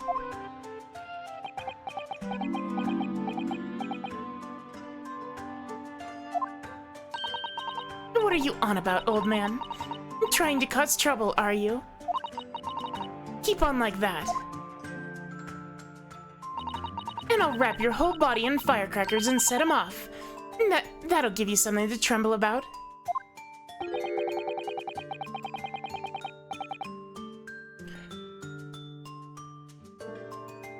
Venus is also a pyromaniac. And I appreciate it. A startlingly disturbing mind behind that sweet and innocent face, young lady. I mean, I could see it being one of these three, but I also don't think it is. Or all three of them together. So Miss Venus has lied in her testimony. Is that what you're saying, Mr. Sandwich?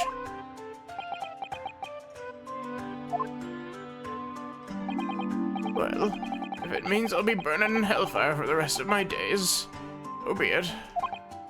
Yes, that's what I'm saying. It's the judge. Can you elaborate, please, sir? Blabbermouth here headed for the room where the gunshots seemed to come from. But there was someone else who crept up the stairs behind him, too. That's right. That rotten liar over there.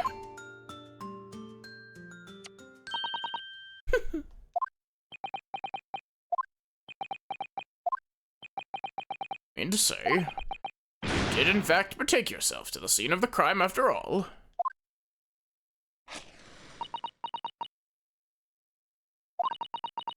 What did I tell you, eh?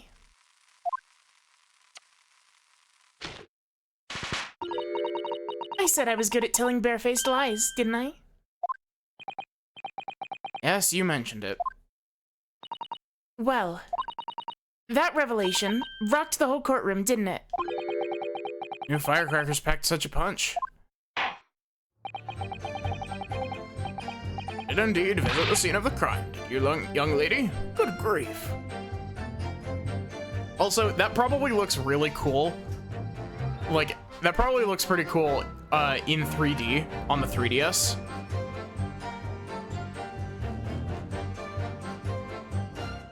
What a firecracker of a trial. Well, now that you come to mention it, I suppose perhaps I do clearly remember climbing the stairs to the room, yeah. You clearly remember it or you don't? Well, I shall consider it a fitting punishment for this perjurious act later. Time being, you will immediately amend your testimony to reflect the truth. Oh yes, my lord. Oh yeah, of course. Maybe I did sneak along behind gossip and have a little peek into the room where it all happened. Perjury being mentioned? Yeah. Make it you make a habit of lying, do you, Miss Venus? Well, I suppose so. I don't really know, to be fair. If you want my advice, though, I take everything I say with a big pinch of salt. Alright, but you did in fact go to the room where the victim was killed on the day in question, didn't you? Oh, please. As if I would. I can't think of anything more terrifying. The truth, please. That's not quite your voice, but... Well, alright. Just a bit, then. I mean, a girl my age is curious about stuff, you know? Did you touch anything at the scene? Oh, please. As if I would. I mean, there was a dead body on the floor. Don't take it with a grain of salt. Take it with a boulder of salt. The truth, please. Well, alright. Just a bit, then. I had to look and see if there was anything I could sell. And so I did give the place a once-over, but it was nothing to write home about. Right. Now, I hesitate to ask, but... You didn't move the notice board by any chance, did you? Oh, please. As if I would touch anything like that. Just a few bits of loose change is all I had. The truth, please. Well, alright then. I thought there might be something worth having underneath it. So I blasted the flippin' thing. I'm sorry, flipped the blasted thing. You're telling us that you did move the board? I think that did slip out, didn't it? You daft barmpot! I don't believe it. The girl doesn't think.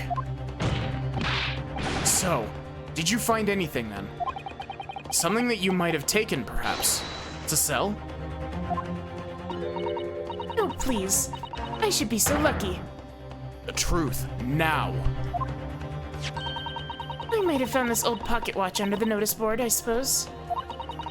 But a bit of junk like this can't be worth much if you ask. Ah.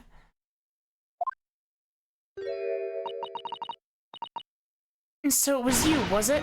You're the one what took it. Gina! Everyone's just like, what the fuck, Venus? You did what now? Young lady, may I remind you where you are? That watch. That watch there. That was a present to Inspector Gregson from the yard for a big case he solved 10 years ago. The professor case, no doubt. The boss used to wind it up every evening without fail. He was waiting for his grub to come at the pub. I see. And swiped it off him once, and blimey was he upset. He gave me a right earful. He said he hadn't missed a day in the last 10 years, polishing it and winding it. It meant the world to him, that watch did. Possibly not the best thing to go diving for, then. It's not all that, though. I took it to Jabez that night to ask how much it was worth, but the old dealer wouldn't touch it. Wouldn't give me a penny for it, he said. Said it wasn't working. Knocked about and worthless, he called it. I knew I should have lifted it.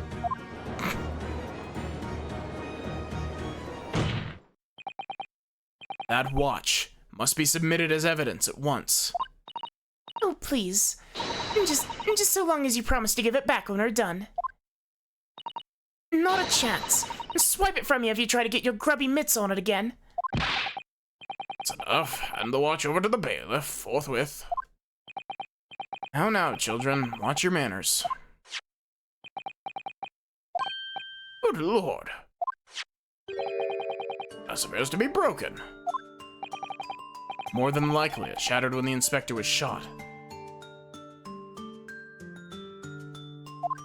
It doesn't tick anymore either. Oh, that's smart. Which is why Jabez didn't want it. What a waste, eh? Yes, indeed, it appears to have stopped. The hour of 5. Exactly when the gunshot was heard, then. Which supports the prosecution's claim, of course.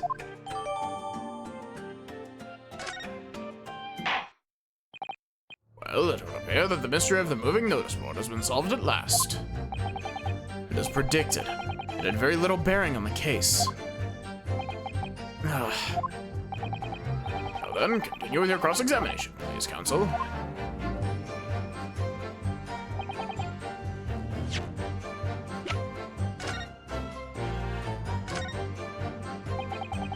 Glass over the face really is badly cracked. Look.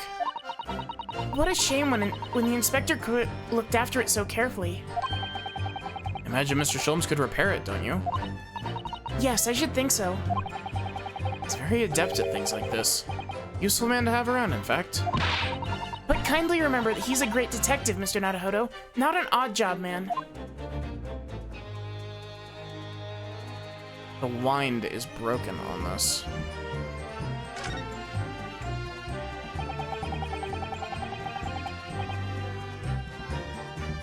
Have a good day at work, Lobster. There's a tiny little stub sticking out from this small hole here. Look. I suppose there must have been a little knob or something on that for setting the time. In that case, seeing as we know the inspector took such care of this watch, or such good care of this watch, it probably broke when the incident occurred, didn't it? Yes, of course. Which could mean that there's a small part of the watch still at the scene, maybe.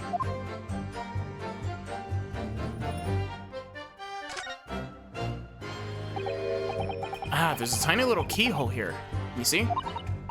Oh yes, that's probably for the winder used to wind up the mechanism. Looks a little unusual, don't you think? Yes, you'd need just the right key to wind it, I'd imagine.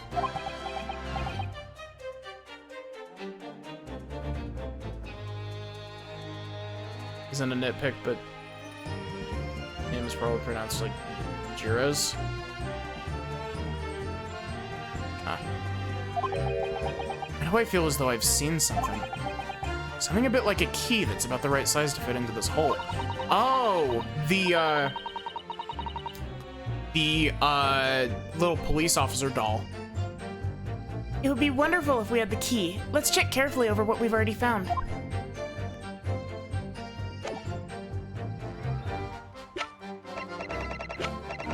It's this. Objection! Nope. Fuck. That was a misclick.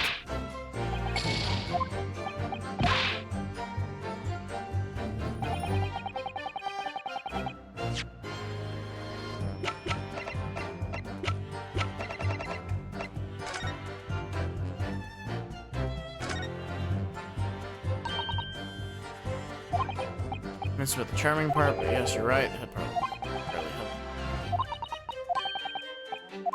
This is the same dialogue as earlier. That. It appears to be some sort of key. It's tiny though. What's this for, I wonder? Susato, do you think perhaps this key could be the key for Inspector Gregson's watch? Oh, yes, it could be. Let's try it at once. There's not a moment to lose.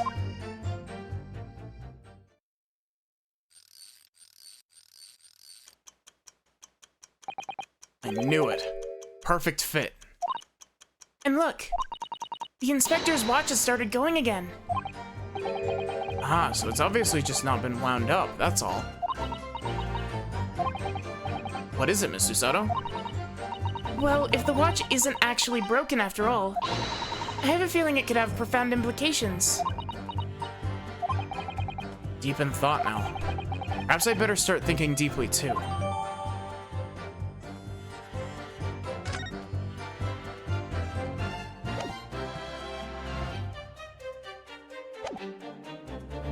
I don't know anything about anything.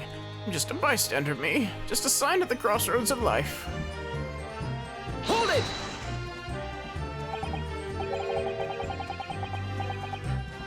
But you did go to see what had happened in the room, didn't you? There's no street in my whole world. It's all I know and all I know of it. I have to make it my business to know if I want to hold my sign up high. So you did go to see what happened. It's not the destination that's important, it's how you get there, isn't it? Did you notice the notice board in the room? Think about it, we're both the same species, aren't we? Both different members of the sign family. If I'd spotted it, I might have tried to trip it up. Out of a sense of rivalry, I admit. One really needs to tell you that you're Homo sapiens, not Homo sinians. That is...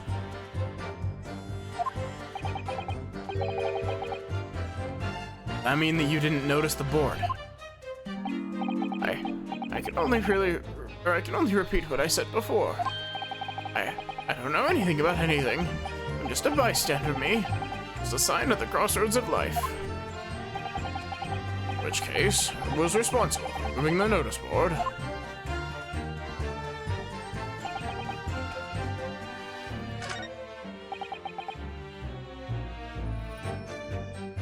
Oh, I'm gonna save.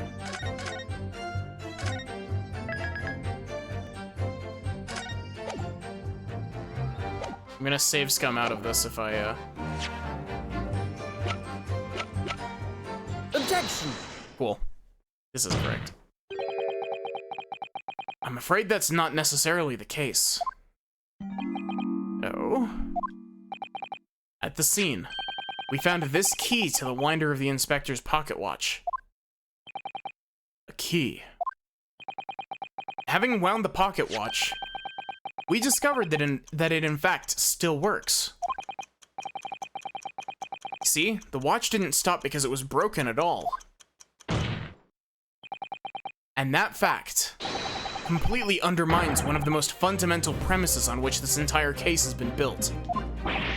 What? Order! Order! Order! Council! Watch was stopped at almost exactly 5 o'clock. Yeah, which is just when we heard the gunshot. It is exactly the hour. The time that was showing on the watch tells us nothing other than when it wound down. It's merely a coincidence that it happened to be at 5 o'clock. Objection! Even if that's true, 3 witnesses here all heard the gunshot at 5 o'clock. That's obviously when this crime was committed. Objection! No, that doesn't hold. Why not? Recall what Inspector Lestrade said only moments ago. The boss used to wind it up every evening without fail, when he was waiting for his grub to come at the pub. Said he hadn't missed a day in the last 10 years, polishing it and winding it. It meant the world to him, that watch did. The victim was in the habit of winding his watch once a day, in the evening. We can reasonably assume, therefore, that he wound the timepiece on the evening before he died as well. Yes, that would be entirely reasonable.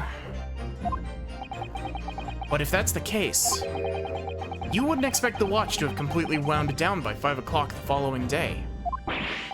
No. Well, how do you explain it then? In summary, the evening before the day of the incident, when the gunshot rang out in that room, the inspector was already unable to wind his watch. You can't mean. What would stop a man winding his watch if he's been in the habit of winding it every single evening for 10 years? The obvious answer is that he was already dead.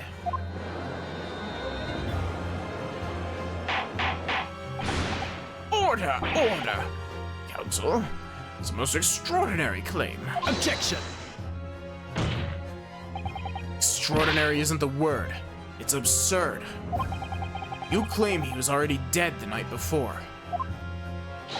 Do you really think that Scotland Yard's coroner would have overlooked something like that?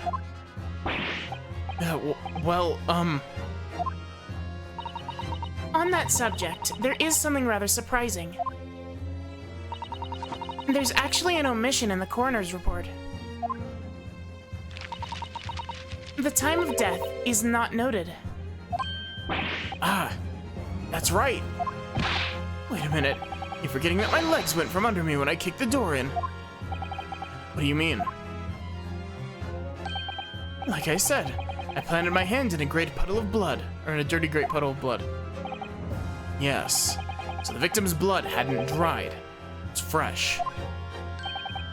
Catches on fast, doesn't he? Objection! But if that blood could be, but that blood could be explained in any number of ways. It could have been put there afterward. Some fresh blood could have been poured over the victim's body after he... Does my learned friend think that fresh blood is available on every street corner?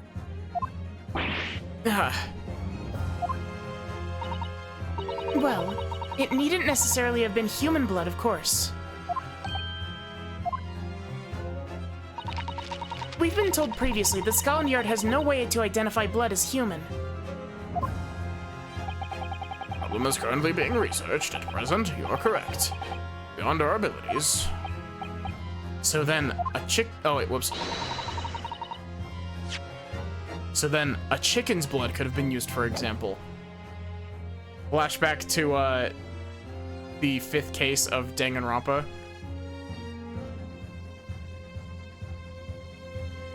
It's certainly a possibility that it wasn't the inspector's blood at all. Objection! But the gunshot was heard at 5 o'clock that afternoon. That's beyond question. Is it, though?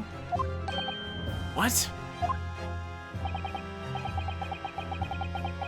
Given that the time of death of the victim has already been called into question, it isn't beyond the realms of possibility that what these witnesses heard wasn't a gunshot at all. Oh, please. What are you trying to say? Does Lot know what we heard? It was loud enough, and it was a loud bang that came from from that room. Hey, listen to me. Street seller's ears are his livelihood. I don't doubt your ears, sir, but all you can state with certainty is that you heard a noise. Yeah? That's not your voice. Explain yourself then, counsel. A noise that sounds like a gunshot could have been made with... Take that! Well, the culprit could have used something like this, for example. Really? Demonstration is in order then, I feel. What? Yes, please. Show the court how you could use that to create a noise like a gunshot. Waiting, counsel. You've been mistaken. Looks like you've been making a lot of noise for yourself, Mr. Naruhodo. What? Kazuma's got a devastating way with words in English, too.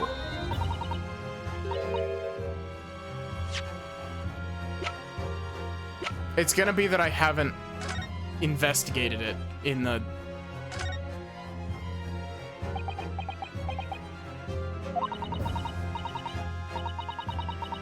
Have you had an idea, Mr. Naruhodo? You're staring at the end of the string of fireworks. Sorry, it's just that it's the Venus special. I was wondering what 600 pence worth of fireworks would sound like. Shall we find out? What? But you said it could blow up the courtroom. Alright, that was a fairly sizable bang. Okay. That's bullshit. That right there is absolute bullshit. Alright, that was a fairly sizable bang.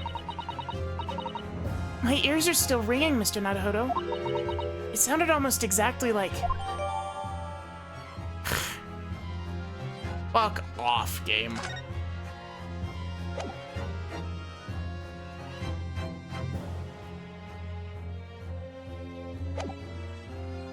I realize it may be difficult to retract what you've said and present some different evidence, but perhaps... Yes, I was thinking of the same thing myself. No, I'm just gonna present the same evidence. Hey look, it's the same thing I just showed you, but I've taken a slightly closer look at it. Something like this. The culprit could have set off one of these to fake a gunshot. Good gracious. Very fireworks that are sold by the witness. Now hold on a minute. Are you saying I did it? My pretty little firecrackers only make a little pop anyway, see? Not 100 of them together. Being a specialty you sell for 600 pennies sounds like this. As the court can now attest, it sounds very much like a gunshot, in fact. You're trying to suggest that somebody set one of those fireworks off at the scene. I'm suggesting that somebody knew the defendant was in the room at 5 that day, and sought to implicate him by creating a sound like a gunshot for these peddlers on Fresno Street to hear. Objection! But even the accused himself has testified that he saw no one else in the room at the time. Whether it was a gun or a firecracker, the only person present to cause that bang was Barak von Zeeks. One whiff of a match and my firecrackers go pop. See? It's why people like them. Prepare for your fingers, young lady. Objection! Recently, during my time here in Britain, I've learned of a very useful invention indeed. Something called a, time bomb. Good heavens, a bomb? Yes, a device that allows you to blow up whatever you like, whenever you like. Mr. Naruhodo, I worry that your unfortunate phrasing there may lead to yet another international incident. No, wait. It's the whenever you like part that's important. Whatever, and...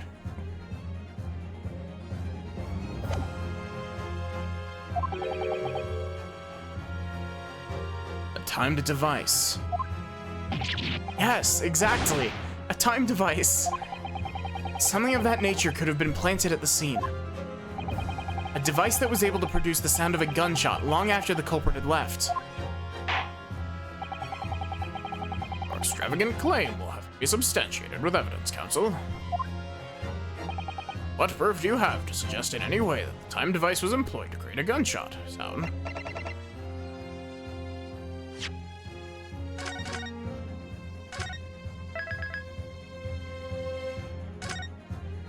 Naruhodo definitely hangs out with Iris too much. It's called a time bomb. My good friend Iris Wilson taught me all about them and how they're very useful for blackmailing the judiciary.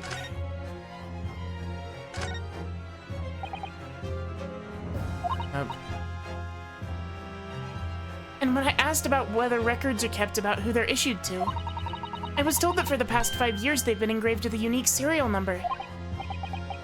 Oh, but as far as I can tell, nothing like that on this gun. Which tells us that it must have been issued longer ago than that. Interesting.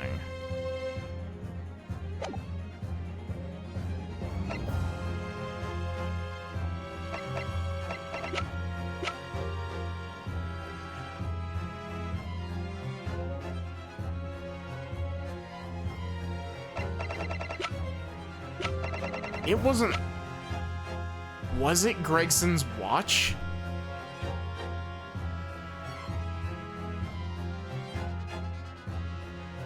Take that! Suggesting this could have been used as some sort of time delay device. I did think so, my lord, but it's becoming increasingly clear. We've all been very misguided here. Objection! Yes, by you. But... No, counsel, the time has come for a penalty without delay. No time to clear the area before the blast.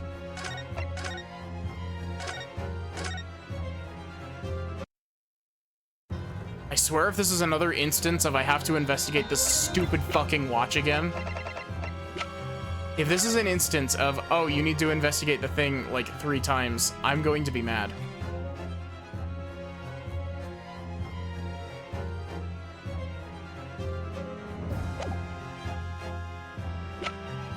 Okay.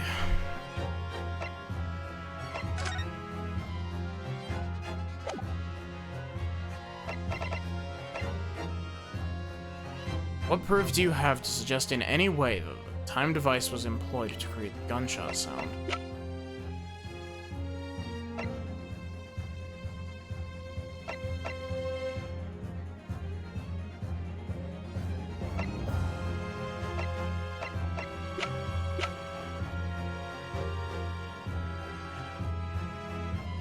See, I kind of think... See, knowing that it's not the pocket watch, it makes me think that it's the gun itself, because the gun wasn't fired, but... It doesn't specifically say that it wasn't fired, and that's my issue.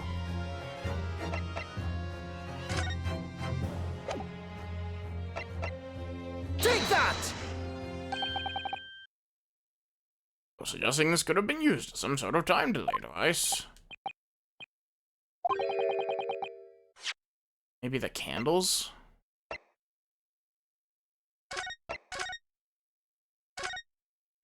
Maybe?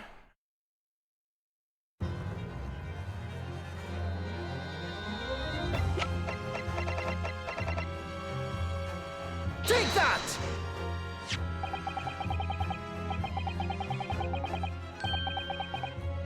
As the court has already discussed, the tip of one of the candles in this candelabra has been blown off. Indeed, because it was struck by the bullet, which presumably passed through the victim.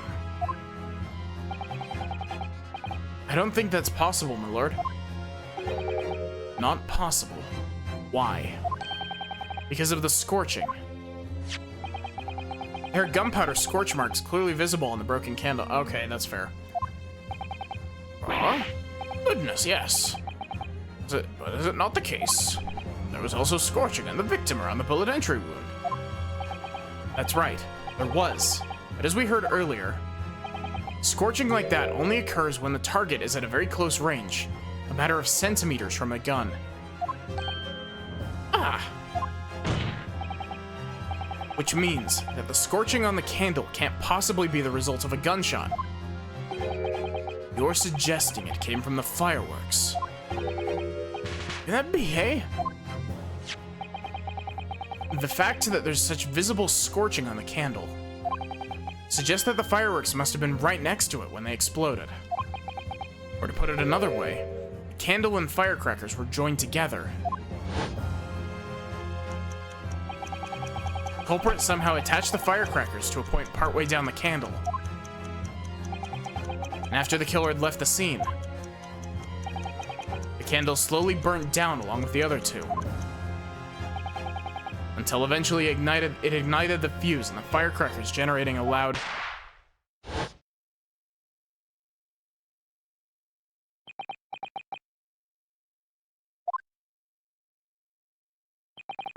And that's how these 3 witnesses came to believe they'd heard a gunshot at 5 o'clock.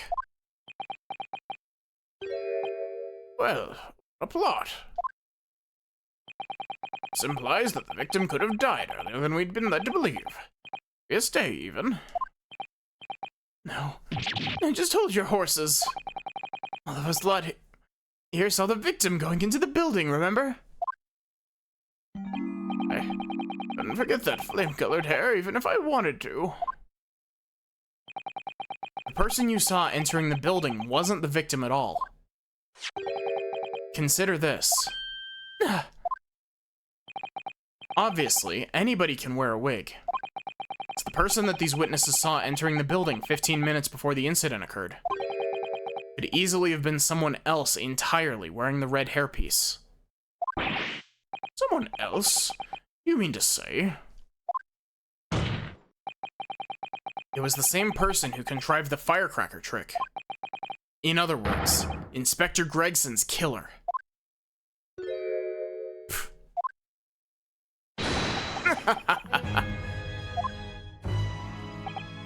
Oh, very impressive, Ryunosuke Naruhodo. Kazuma? I'm really quite amazed you've come this far. But after all, wasn't I the one who told you that you had all the makings of a great defense lawyer? I also noticed the lack of a time of death in this report. A stark omission. But as far as I'm concerned, this whole country's justice system leaves a lot to be desired. Get a room, you two. Order, order, order! Prosecutor Asogi, what on earth do you mean by that statement?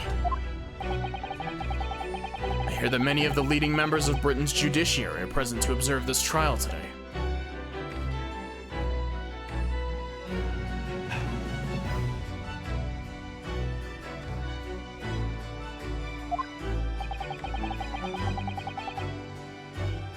Now, Prosecutor Asogi, please try to keep your homosexual urges in control.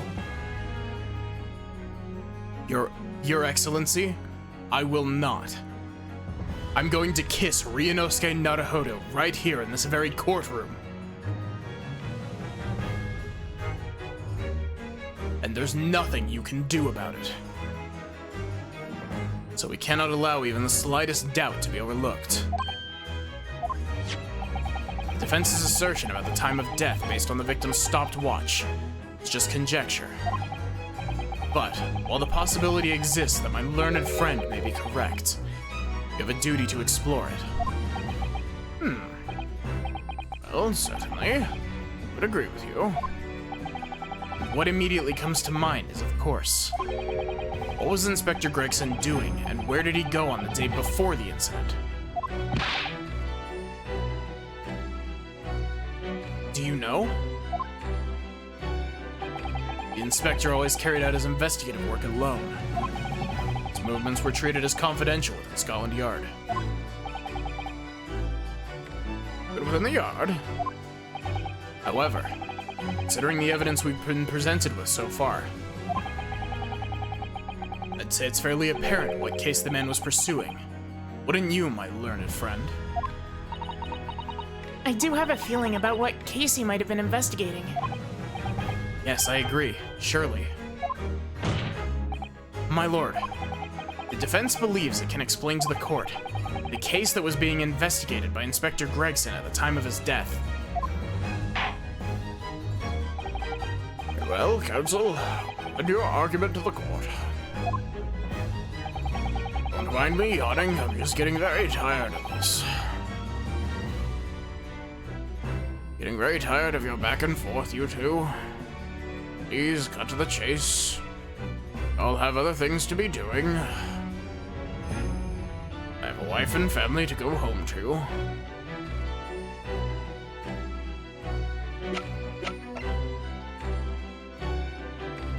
Save the game. I am 99% sure that it's this newspaper article, but after that last bit, yes. I believe this red hairpiece points to the answer. We might assume it was part of a disguise used to carry out an undercover investigation. Surely not. Such a brightly colored hairpiece would only serve to make the inspector more noticeable. Yes, that's quite true. It would definitely have made him stand out in a crowd. Except, that is, in a crowd of gentlemen from the Red-Headed League. The Red-Headed League? So, you'd already worked it out. What on earth is this all about? They're such an extraordinary league of gentlemen. The Red-Headed League is currently under investigation for grand deception. Deception of what nature, counsel? They've been targeting red-headed men all across London and tricking them out of small sums of money. 2 men were arrested for this misdemeanor only yesterday, in fact. My lord, the defense calls for those 2 men to be summoned at once. 2 redheads?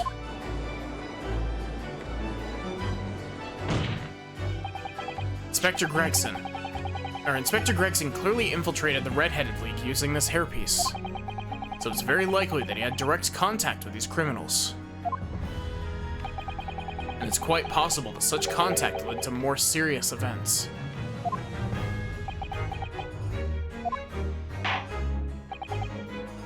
I concur that we cannot in good conscience leave this new avenue unexplored.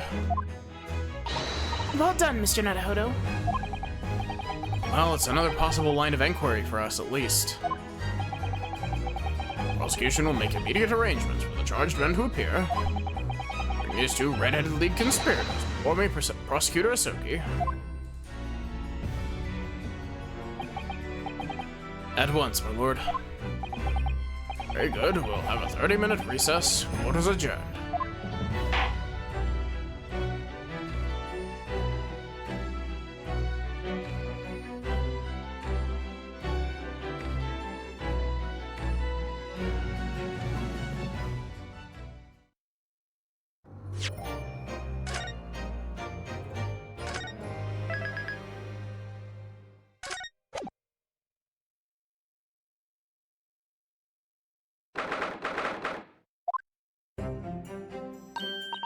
Oh, there you are, Odo.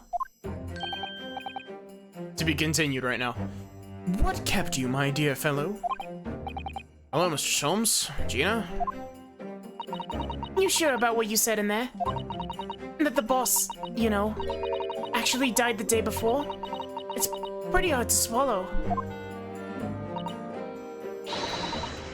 Yes, I was shocked by the revelation too, Gina. As was I. Possibly more shocked than the both of you. It's not a competition, Mr. Sholmes.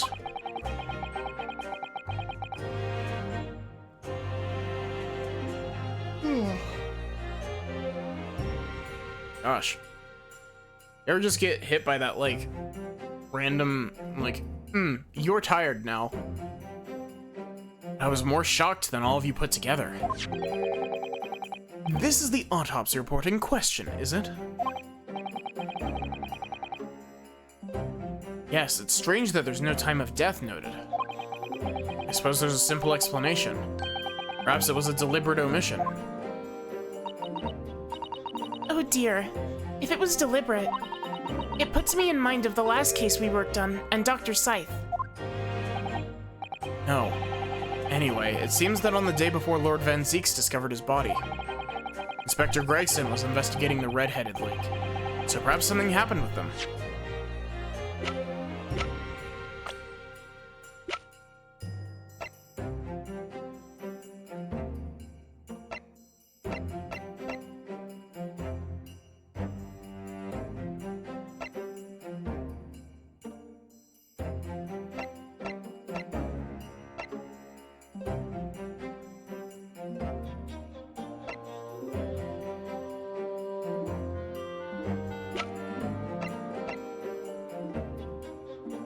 Van Zeeks is 33.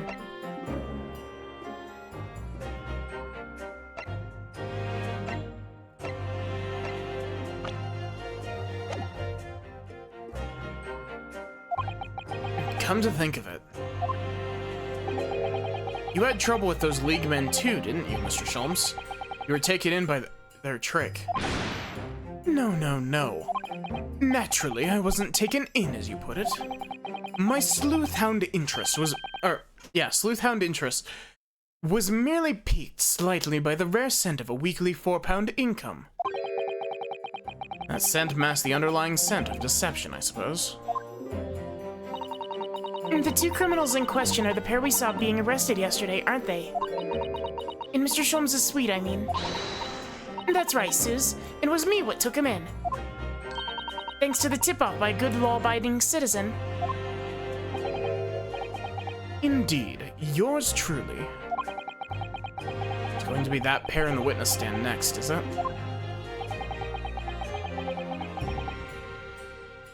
No, okay, they weren't allowed to use, Watson, so, it's John Wilson, and John Wilson is dead. He was the victim in the first case of the first grade Ace Attorney. Instead, do we actually have Iris's profile? We do. This is John Wilson's daughter. following the Lupin books. And, she functions as, Sholmes' Watson.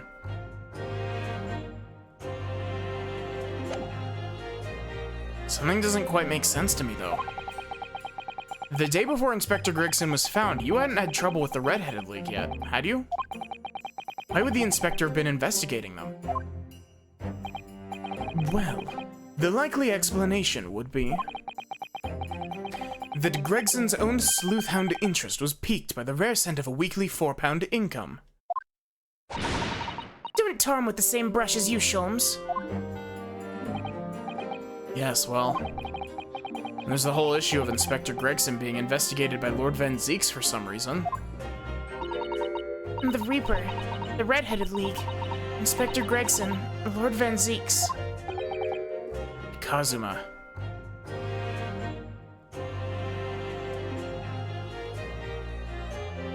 The only reason that it is Herlock Sholmes is because, they literally were not allowed to use the name Sherlock Holmes. Also, Herlock Sholmes is also what the, what they called him in, yeah, blame the Doyle estate. But, it's the, they used that, it's not the first, it's far from the first time that name has been used. Like, historically, it was used in the, I forget what it's called, but the book that's, the Arsène Lupin book, whatever the fuck it's called.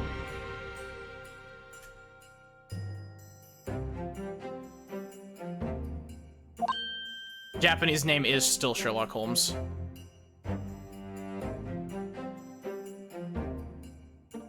Well, it's also supposed to be a callback to the gentleman thief Arsène Lupin. I feel as though he knew we'd arrive at this point somehow. Gosh, I think you're right.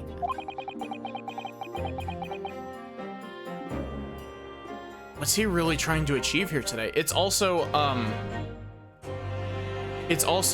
Sherlock Holmes in the fan translation of the first game, the Scarlet Study translation, where they kind of they translated 99% of the stuff very closely, with very little actual, like, as far as I'm aware, other than the stuff required to make some bits work, from what I'm aware, it's a very, like, faithful translation in that it's, like, very close to what the original Japanese text says, rather than being localized where it's got tweaks to change meanings and stuff.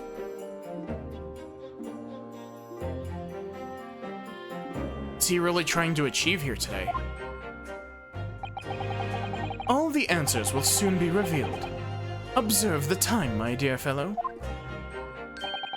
Yeah, I think Herlock Sholmes was a great decision to get around the Doyle estate being the Doyle estate. Yeah, exactly. This recess will be over very shortly. Yes, you're right. Kazuma was determined that he should be the one to prosecute this trial. He was determined that I should take the defense. Just what is it that he's hoping to make me see, I wonder? Get the feeling we're a long way from the end of this trial yet.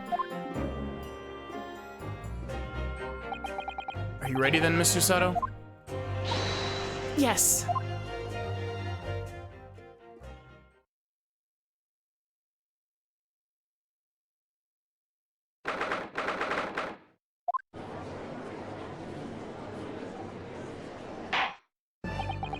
In the name of Her Majesty the Queen, I hereby declare the court to be in session again. Resume the closed court hearing of Barrack Van Zeeks, here present who stands accused of murder. Now then, Prosecutor Asogi. My lord, have you summoned the witnesses as requested? Yes, 2 members of the Red-Headed League who were who planned and carried out the deception. They arrived not long ago from the local prison by police carriage. Very good. Bailiff, usher the two men into the courtroom.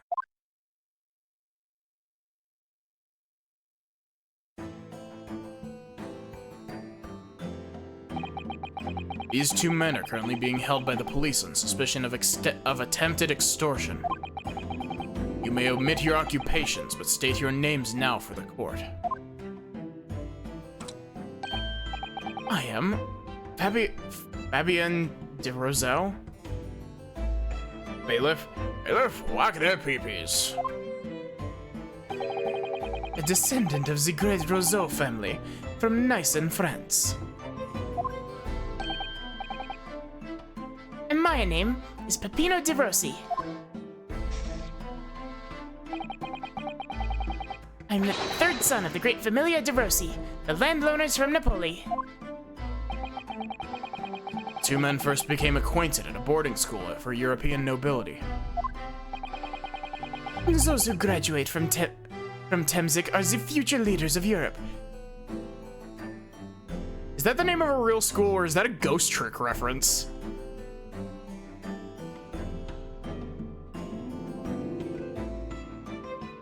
I'm gonna be butchering pronunciations like left, right, and center. Is Temzik like a real university, or is that a Ghost Trick reference? Because that's the name of the meteorite in Ghost Trick.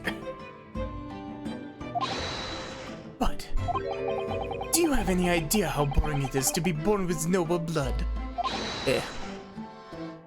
Hello. I make it my mission to get the better of the world by employing the little gray cells of my brain. That is all I'm trying to do, huh? So, that's the only reason for this whole grand deception you've been carrying out.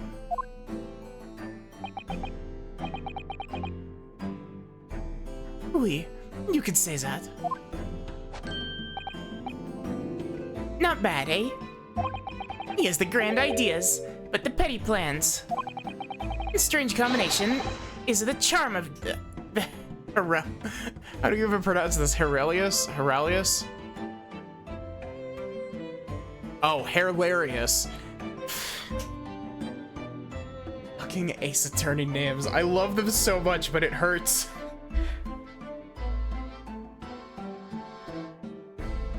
That took me... I'm glad that I, like, played Ghost Trick.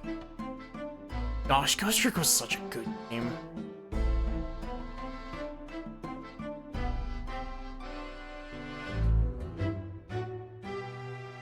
The Great Scanardo.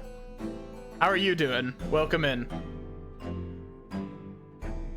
Various brothers. Oh my god. See, Capo. Listen to me, Peppino. I have two things to say to you. Please stop talking with heavy accents. Che, are you about to tell me one of your grandy anecdotes? Eviva! Firstly, I want you to stop calling me this Capo. And secondly, we are not the hilarious brothers. this is serious business. Is this Chi or Shay? Chibello, there it is. The Capo's a trump card, the furrowed brow. It is deep, Capo. The furrow and the meaning of your words. If this was an anime, they would have the heaviest accents ever. Absolutely.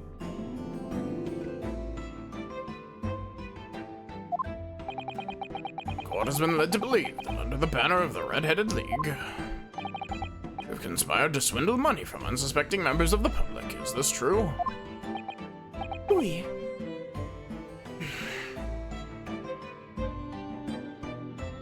I swear, it's gonna become like a running thing. I hate this stupid letter C so much. Because... Say sa. Oui, c'est ça. What exactly was the nature of this deception by which you plan to defraud? Hello, I will explain it. No, Capo. Leave it to me. As you see, we both had the vivid red hair, no? At school, we were teased for this without pity. I just realized, does DeRosie have a mark on its neck? On their neck? Like, a red mark like the guy from before did?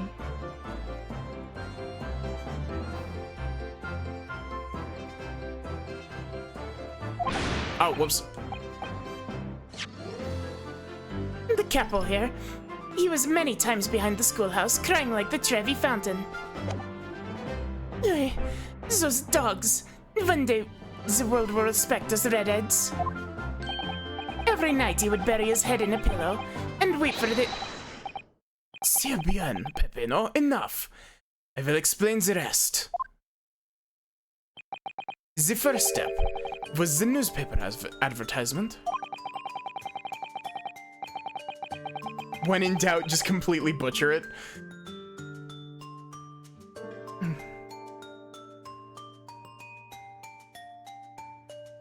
About 1 week before the plan was put into operation, we listed the same notice in every paper in London. Yes, we saw that notice. It was this one, I believe, entitled To the Redheaded League. Speaking of Peppino, I need to play Pizza Tower. That would be a fun game to stream. Playing through Pizza Tower. Oui. How is this pronounced? I've immediately forgotten. Sisa. Sesa.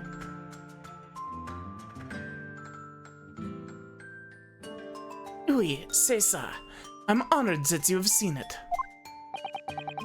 It states that the only condition for joining the league is having flame-colored hair, and that if you satisfy the interview panel and are admitted into the league, you could receive a weekly income of £4. The date specified, the red-headed hopefuls gathered in droves in the park specified in the advertisement. From each person present, this pair took an application fee of 5 shillings. And with the money, to France. It was the plan most elegant, no? No, it is most dishonorable. But to be frank, I'm stunned anybody was foolish enough to be taken in by such an obvious trick. The park was described by one witness as choked with red-headed folk, like a coster's orange barrow. The day on which all these men gathered to apply was the day before the victim was discovered. Crucially, these two men spoke face to face with every single person present that day. Oui, I have seen more red-headed people in one day than I will see in the rest of my life. See. And now, every time I see the Capo's hair, I feel sick to my stomach. Anyway, Why have we been summoned here today? sorry? The date for our trial was not until tomorrow, I was told. Naturally, neither of these men have been told any details about this trial. They've only been shown this photograph. Very good. So, Mr. Rosau, and Mr. DeRosie, now give your formal testimony for the court. Subject of the gentleman pictured in this photograph. Rip Wigson. Of course. We are always ready to help with the law.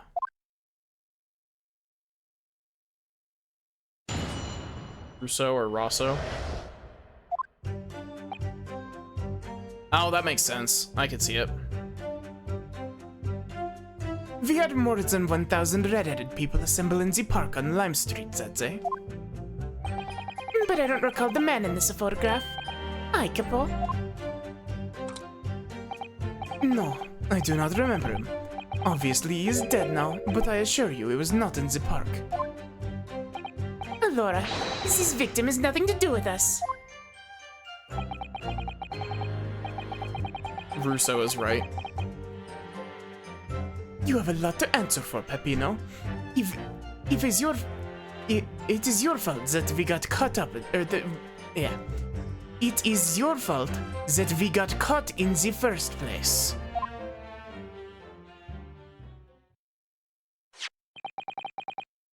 You've given sworn testimony that this man in the photograph was not present. Can you be certain? Oui. I am quite certain. We did not interview this man. Nobody looking like this came to the park. This I can promise. Must be noted that you have been arrested for a grand deception, however. Accordingly, this court has little confidence in your assurances. Ufa, it's his attitude. We get nowhere, The thing about the French language is that nobody speaks it correctly, not even native French speakers. I forget, is French the language that has the fucked up word for like 80, I think it is?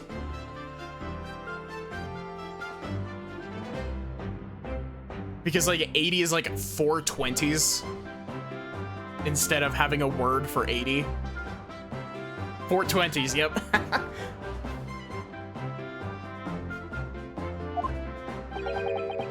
He's really sulking. He's really sulking now. This confidential document was obtained directly from Scotland Yard. It records an entry from the inspector's private diary dated the day before the incident. 420 Le Blazed. It reads, Lime Street, Red-Headed League, undercover. Personally find it funny to just completely butcher French. I have a friend who actually did most of my overlays. Actually, no, not most of my overlays.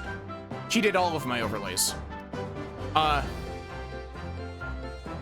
She has this really stupid video that's like absolutely horribly butchering a whole bunch of like Spanish food names. And one of our friends like speaks Spanish and it like physically pains them whenever they show up. A baguette and a croissant. Croissant. I have the answer. Maybe there was another similar event in the park on the day in question, That is ridiculous. There's no question that Inspector Gregson was investigating the Red-Headed League. Which means it's quite possible that that's when he was killed. Baguette and cross-ant. Very well, the defense may proceed with the cross-examination now. Yes, my lord.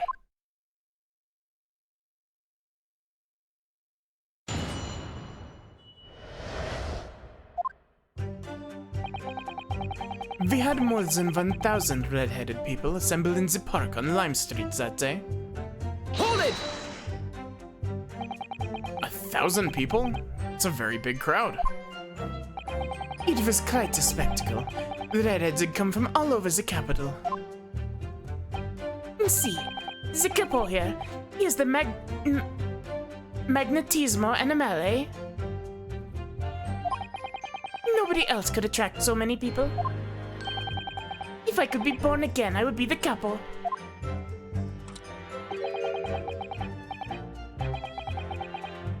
All those people wanted was the money, Peppino. For the 4 pounds per week. You're suggesting that you spoke personally with all 1,000 applicants? Oui, that we did. Because every one of them paid us 5 shillings. We take their names, and we take their money, and we take their addresses as well. And then I tell them we take us some days to let them know by a post. E finito, maybe 2 minutes a person.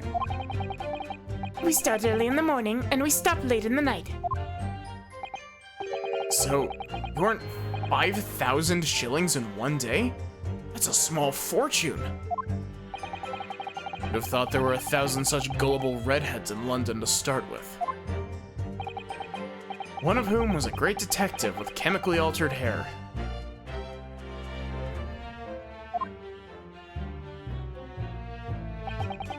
But I don't recall the man in this photograph, Capo. Hold it! Doesn't look at all familiar? No, I don't think so. And this is a wig, eh? He was trying to trick us. I do not like the people who are trying to trick the other people. Says the con artist. Between them, they interviewed 1,000 people with red hair. Be unreasonable to expect them to remember every face. No, Okay. How is this pronounced? This came up before. My brain wants to pronounce this like the Spanish word señor. But I may be small. But my memory is very large. I never forget a thing. In my opinion, I do not think this man was in the park. snore.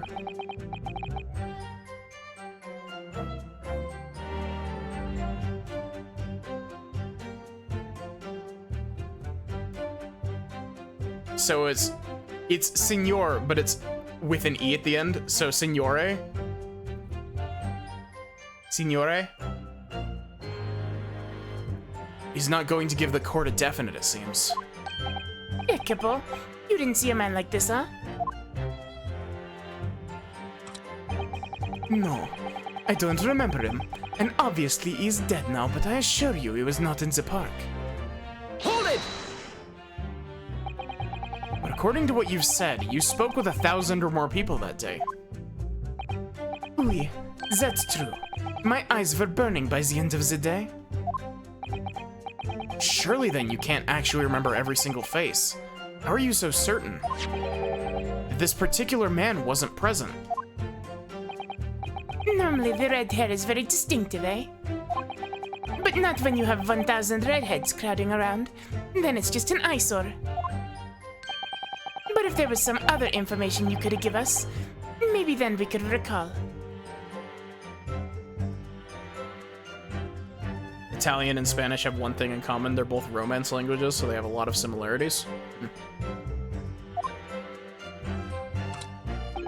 That is not the line, Peppino. Remember, we do not remember him. We are sure of that fact, huh? If there was a man with a red hairpiece, but his mustache did not match the color, then I do not think I could have forgotten him. Kazuma said these two have only been shown that photograph, and we've been told nothing else at all.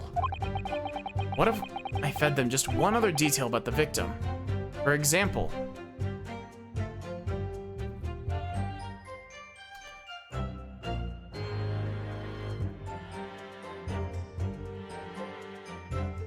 oh, his fish and chips. Okay, if we give him the fish and chips, they'll definitely know who he was. I can certainly appreciate that just knowing the man had red hair wouldn't help you remember this in this situation. His fish and chips addiction, let's fucking go. Yeah. But what if I told you that the man was always munching on a packet of fish and chips? Do you remember a man who was eating incessantly? Not really. I was looking at the ads of the applicants. I wouldn't have noticed the fish and chips any more than the caviar and smoked salmon. Chekhov's chips. Or the spaghetti. Me, I love the spaghetti. Really? I had no idea. I like me some spaghetti too. Tell them again what you said before, Peppino. Si, Capo, si. I say it again and again. Also, I know that I gave this dude a really high-pitched voice, but I think it fits. It also helps me do the accent, like, significantly better. I love this game having characters whip foods out of absolutely nowhere. Laura, this victim has nothing to do with us. Oh,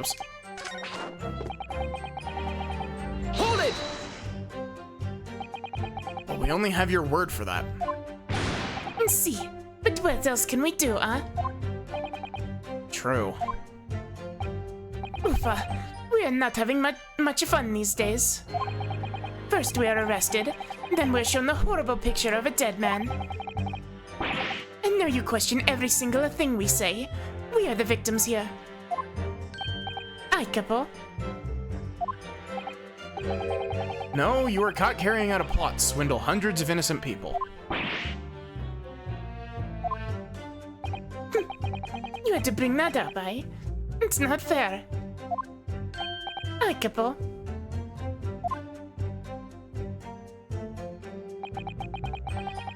You have a lot to answer for, Peppino. It is your fault that we got caught in the first place. Hold it! What do you mean by that? Cavolo, you promised not to say, eh, couple? After we had taken all the money that day, we should have left the country. That was my plan. I left the purchasing of the tickets for the ferry to Dunkirk to my companion here. But he bought them for the wrong day. Oops. See, but it's an easy mistake to make, huh? The first, the 31st. Oh, I have no sympathy for you. We were an all day late for the boat because of your stupidity. And it is only because of this that the so-called great red-headed detective caught us. Couple, you know what I think? This is the work of God. He's a holy punishment, eh? Peppino, for the last time, this is not only punishment. This is only your fault.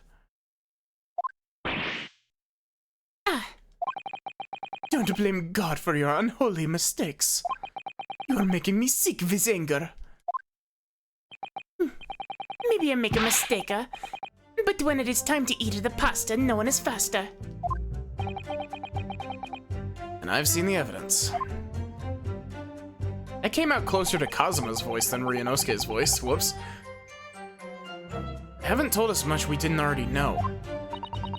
What do you think, Mr. Naruhodo? That was a voice crack and a half. What do you think, Mr. Naruhodo? Well, if it was in the inspector's diary, it seems likely that he must have gone to Lime Street that day.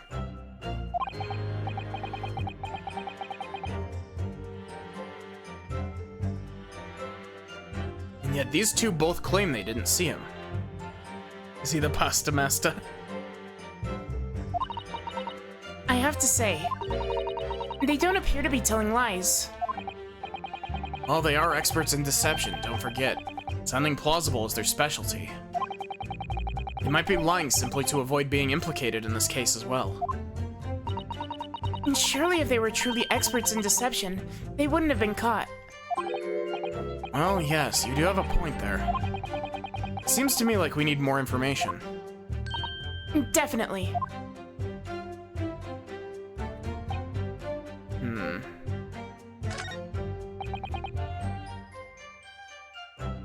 Hold it!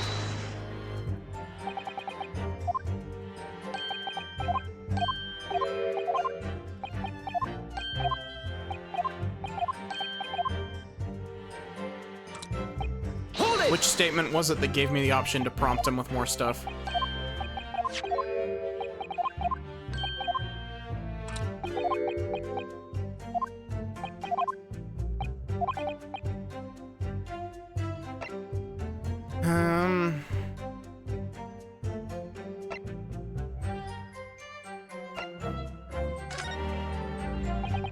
I can certainly appreciate that just knowing the man had red hair wouldn't help you remember in this situation.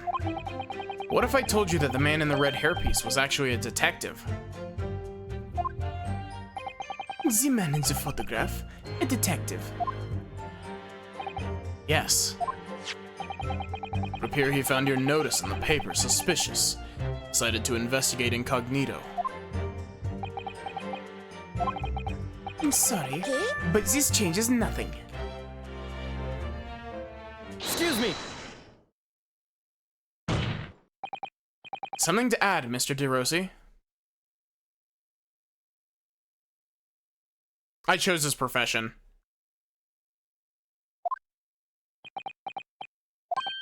Che, see, I'm always adding something. Parmesan, olive oil, pepper. What I mean is, do you not agree with your friend's last remark by any chance? Eh? What did he just say? About the detective? Yes, that. Keep your mouth shut, Peppino. You've said enough already. But why, Capo? What is the problem? There was a man who said, I am an inspector from Scotland Yard. What? Good lord.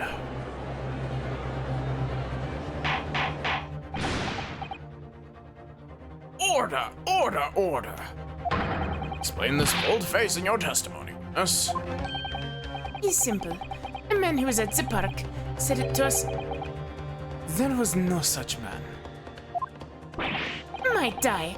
What are you saying, Capo? Have you forgotten, I have forgotten nothing. Nobody like this came to the park. Basta, Capo, basta.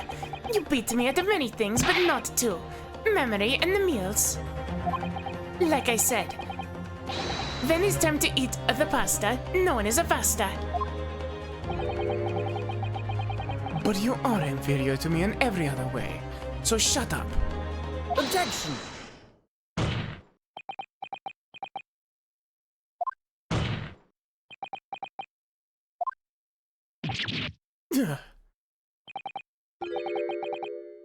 Traptor, the damage is done. It is, sir. Louis, there was a man who came to the park, and he said he was an inspector from Scotland Yard. However, he looked nothing like the man in the photograph. He was somebody else. How can you be so sure? Because, to start this, his face is completely different. And see, it's true. The man who came was a younger. His face was a clean-shaven, his eyes were sadder, his chin was thinner. Influence whatsoever, then. Anyway, I was not going to be fooled. I took the obvious precaution and said to him, if you are really a detective, show us the proof. See, the Capo here, he doesn't take no nonsense, eh? But he was well prepared. He said he had identification. Identification? You mean official police inspector's identification? Most unconvincing. Sorry, my lord? So, no incognito inspector would offer his identification for inspection. It's quite out of the question. Definitely. Why would he expose his true identity? Clearly, the papers were fake. Certo, Capo, you're a genius. As we say in Italia, it takes a thief to recognize another eye. And what happened after he announced that he was a detective? It became very annoying.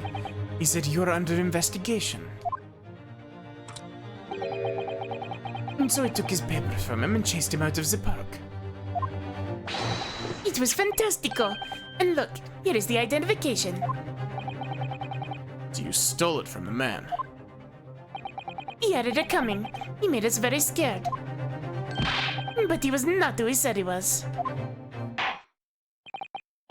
Indeed, the person described does not appear to have behaved as a true inspector would. However, I believe it would be prudent for these identification papers to be entered into evidence. But I like them. I swear, we're gonna crack this open and it's gonna be the woman's husband from the very start of the case. Now, let us return to the witness's testimony.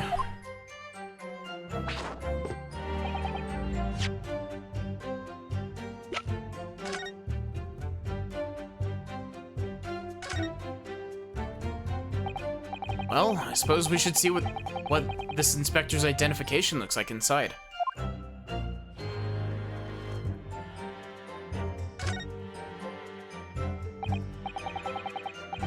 Yes, it definitely looks fake, doesn't it? Out of interest, what name is given? Probably just something plucked out of the air. It's Tobias Gregson. Wait, what? This Scotland Yard insignia looks genuine to me. How? And the department and identification number for details are all correct as well. Skulkin Brothers Red Edition, true. Since when have you known those? Do you mean to say? I know it seems incredible, but yes. I think this is a genuine identification book issued by Scotland Yard. I mean, to be fair, the Luigi, like, the Skulkin Brothers were already Mario and Luigi. I think these two are probably the Wario and Waluigi, especially because Wario is shorter than Mario, and there's a short one and a very tall one in this group. I liked the Skulkin Brothers, but that last case dragged. The last case in the Great Ace Attorney 1 is a really good story. It's just, it drags for so long, and I will not shut up about the stupid blood identification thing.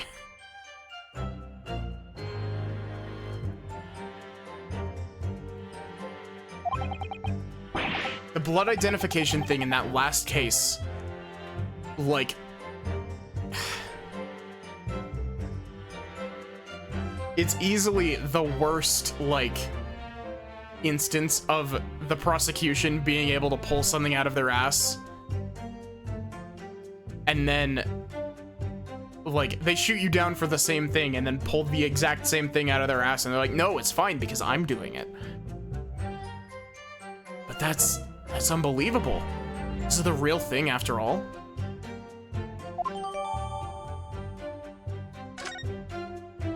Yeah, I know. Well, to be fair, I also haven't played Dual Destinies or Spirit of Justice.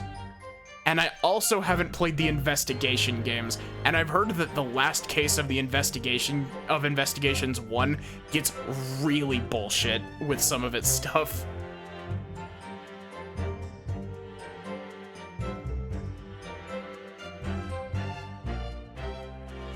Whoever wanted to have the phrase diplomatic immunity thrown in your face 100,000 times. Like, I think the biggest thing that sours me on that,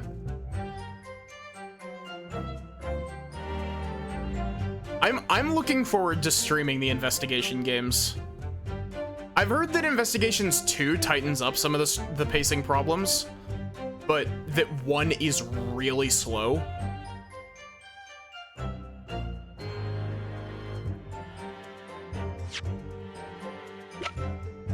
Objection! I wonder if I could ask you to examine this identification book very closely. Miss Lestrade. Why Miss Lestrade? You can't, because diplomatic immunity. I think, yeah, but the biggest thing that gets me about the stupid blood test thing in Case 5, there's a lot of, no, it's not time for you to have realized this yet. Try back in an hour. Yeah, I mean, the original trilogy of Ace Attorney games is really bad with that. Like, if you manage to get one step ahead of where the game wants you to be, you'll be stumped for a little bit until you're like, oh wait, I need to backtrack a little bit and tweak this. But yeah, the biggest issue is that, you know, you present the blood tests to Van Zieks, and Van Zieks is just like, bitch, no, that hasn't been approved. And then, out of absolutely nowhere, he's like, your blood tests might not be good, but what about mine? My blood tests aren't even proven here in England. They were tested in Germany and approved in Germany, and have no right to be accepted by the court. Tyrion Cuthbert. Yeah, that's one that I've been looking at as well.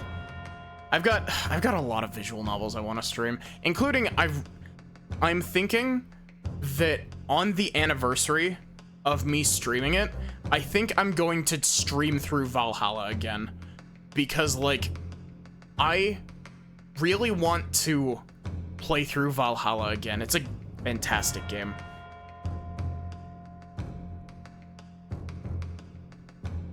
Why Miss Lestrade? What is your intention here, Counsel? Is this really a fake, or is it genuine? That's the question, which we can't answer ourselves. Objection! Your blood test sucks, but my German blood test is German, therefore it's better, yeah. Don't be ridiculous. No Scotland Yard detective would allow his or her identification to be stolen. Hold it. That is the boss's. No question about it. Can't be.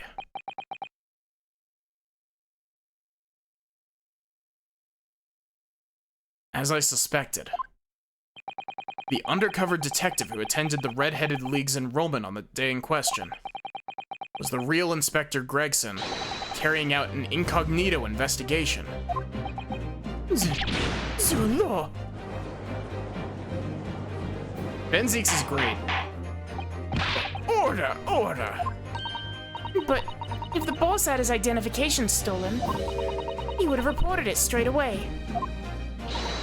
I mean, he was always on at me about it. If you lose something, report it at once, he'd say. Could it be, then, the inspector was physically unable to report it? Are we pushing the date of death back again?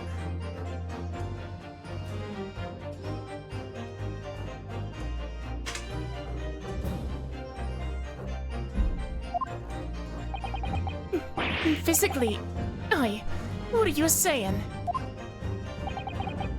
Able to. You're not suggesting. Yes, it's quite possible that he was killed before he had a chance to report his identification stolen.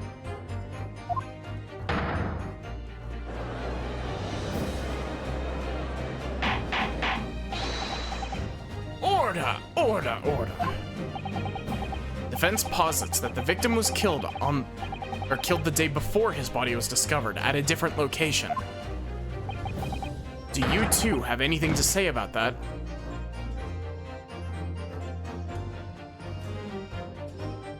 I just realized the one on the right does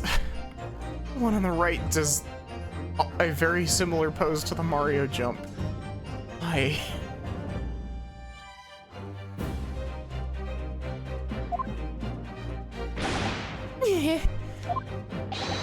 know nothing. I done nothing. Pull yourself together, Peppino. Mon Dio, you can behave a little more like a master criminal than that, no? Now I wish I had returned to Italia.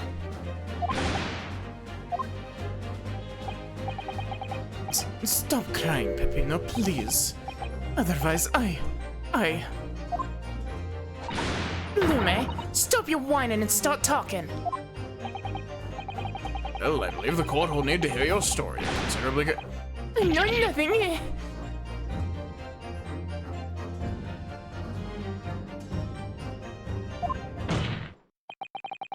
But you will tell everything, or face the worst possible outcome.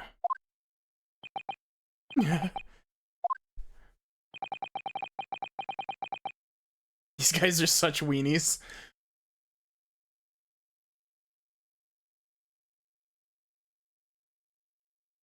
Dry your eyes and testify again. Are these identification papers and the precise circumstances under which you came by them? For crying out loud.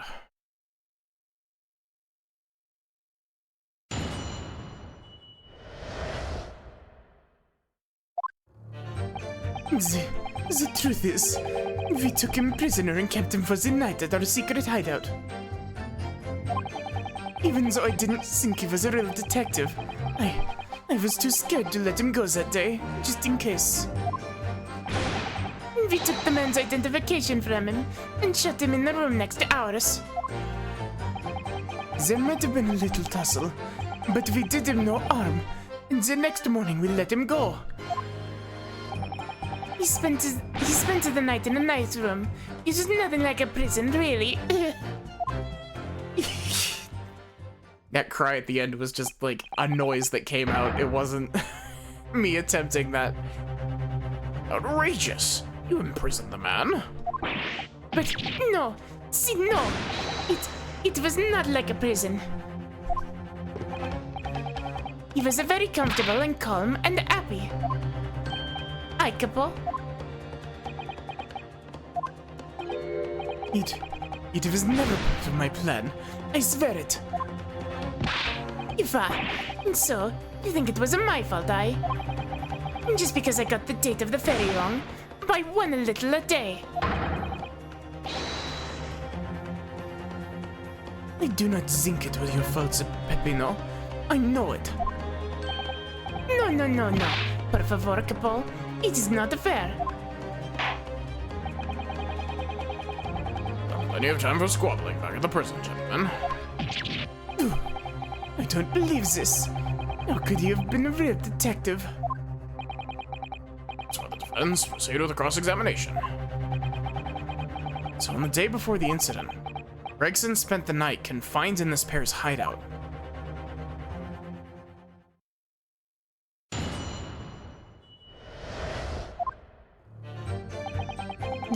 The truth is, we took him prisoner and kept him for the night at our secret hideout. Hold it! Do you realize what you're saying? You have to believe me. I never intended for that to happen. And I'm sure the detective did not intend it either. Hank?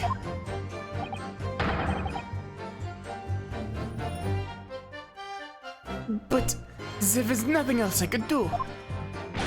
See, nothing else. This was the first crime for the Capo. He was at the end of his wits. Yeah. I have told you before, Peppino, that is not the way to describe a criminal mastermind. What about this hideout of yours? An old empty house behind the park on Lime Street. We rented the place for 2 days.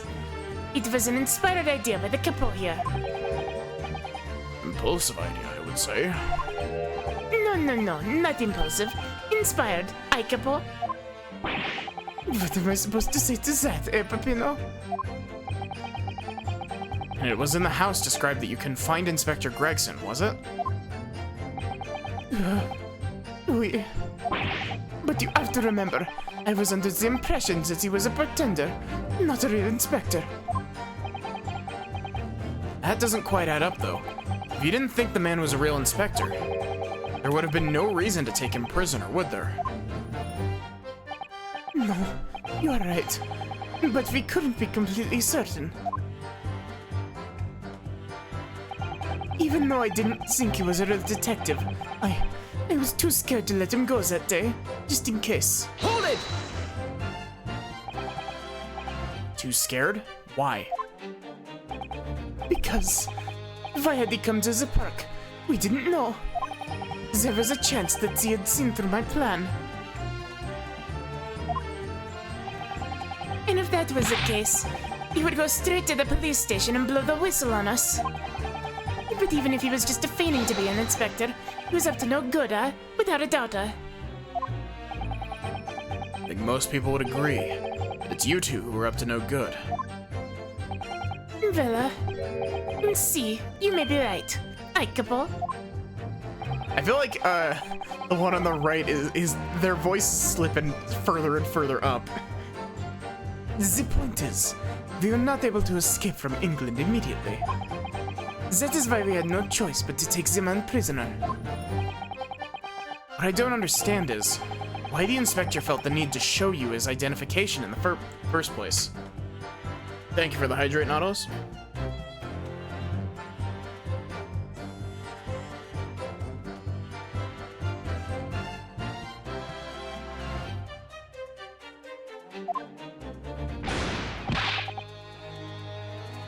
See, I asked myself the same question.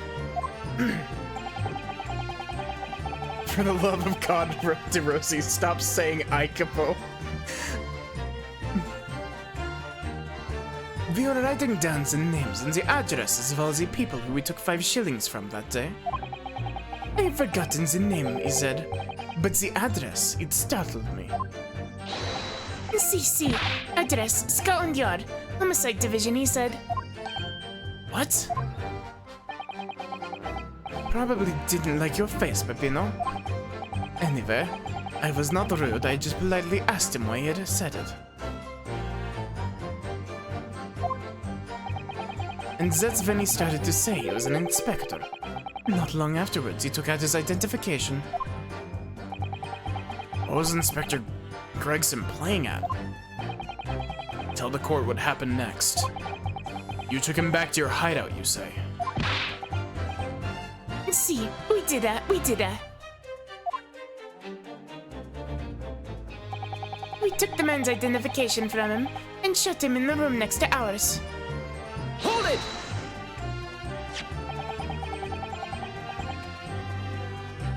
That being this identification book here, correct? See, that is the one. Did you believe that it was a forgery? I never seen the real one, of course. But he was so suspicious, this man. Laura, I was thinking it must be falso. I capo. Oui, it is just as Peppino has said. We were convinced it was not genuine. Welcome to the Ace Attorney series. Yeah. Some characters just really like to repeat things. And so together, the hilarious brothers, we took the man captive. I'm going to hear Ikapo in my nightmares. All we did was shove him inside a locked room. Then we made preparations to transport all of the money.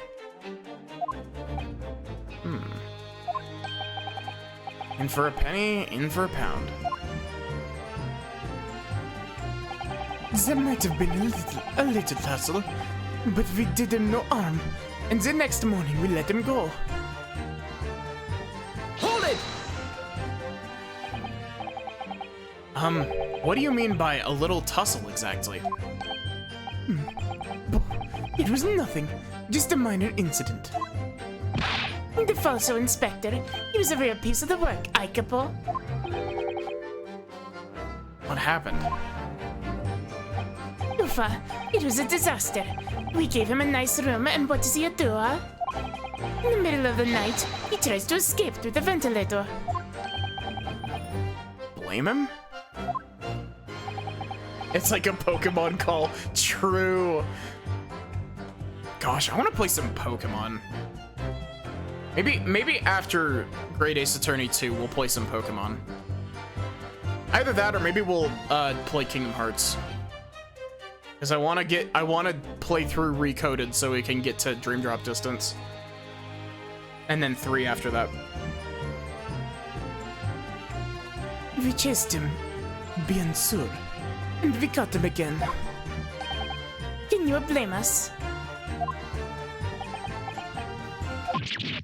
Wait, you didn't shoot the man in your haste, did you?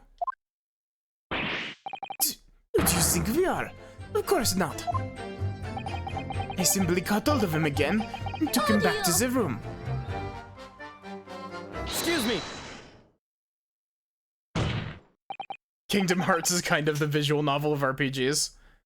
If you think about it, Kingdom Hearts is basically Pokemon. Only Dream Drop Distance, though, Nautilus. Dream Drop Distance is the one that has actual Pokemon. Well, not actual Pokemon, but, like, you get the gist. Bootleg Pokemon. Square Enix Pokemon. There we go.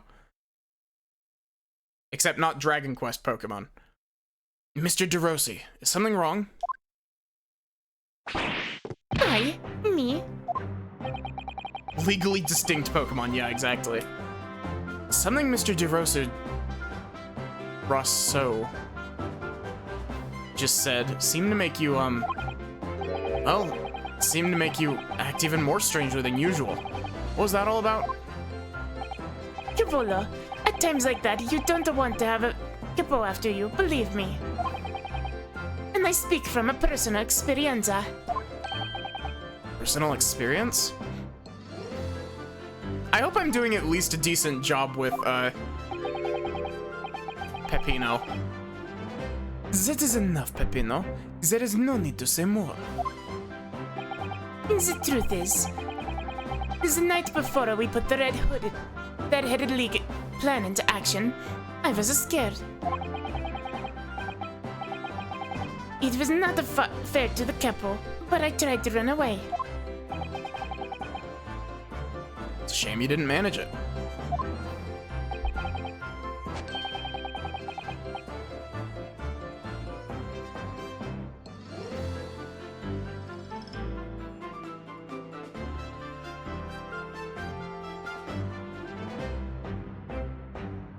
Would be just as entertaining as a disaster. But the capo here, he came after me like the turbine, huh? And he dragged me back into the house, kicking and screaming. I still have the bruises to prove it. Aye, capo? As you say?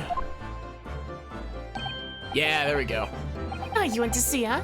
You want to see my fantastical bruises? That is enough now, Peppino. No one wants to look at any part of you. What to do, huh? I show you, or I don't. I show you, or I don't. You do. Now. Allora, if everyone wants to see, then I do it. Ecco, you see. It is still very visible, aye? That red ring around your neck.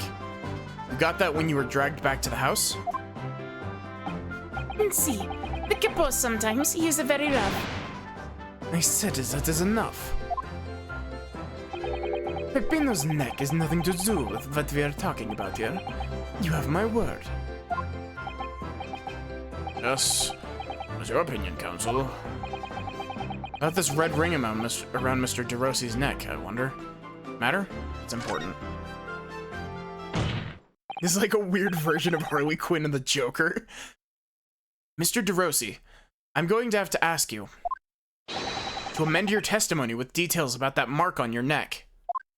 Aye, capo, you see, everyone is interested in what I say, huh?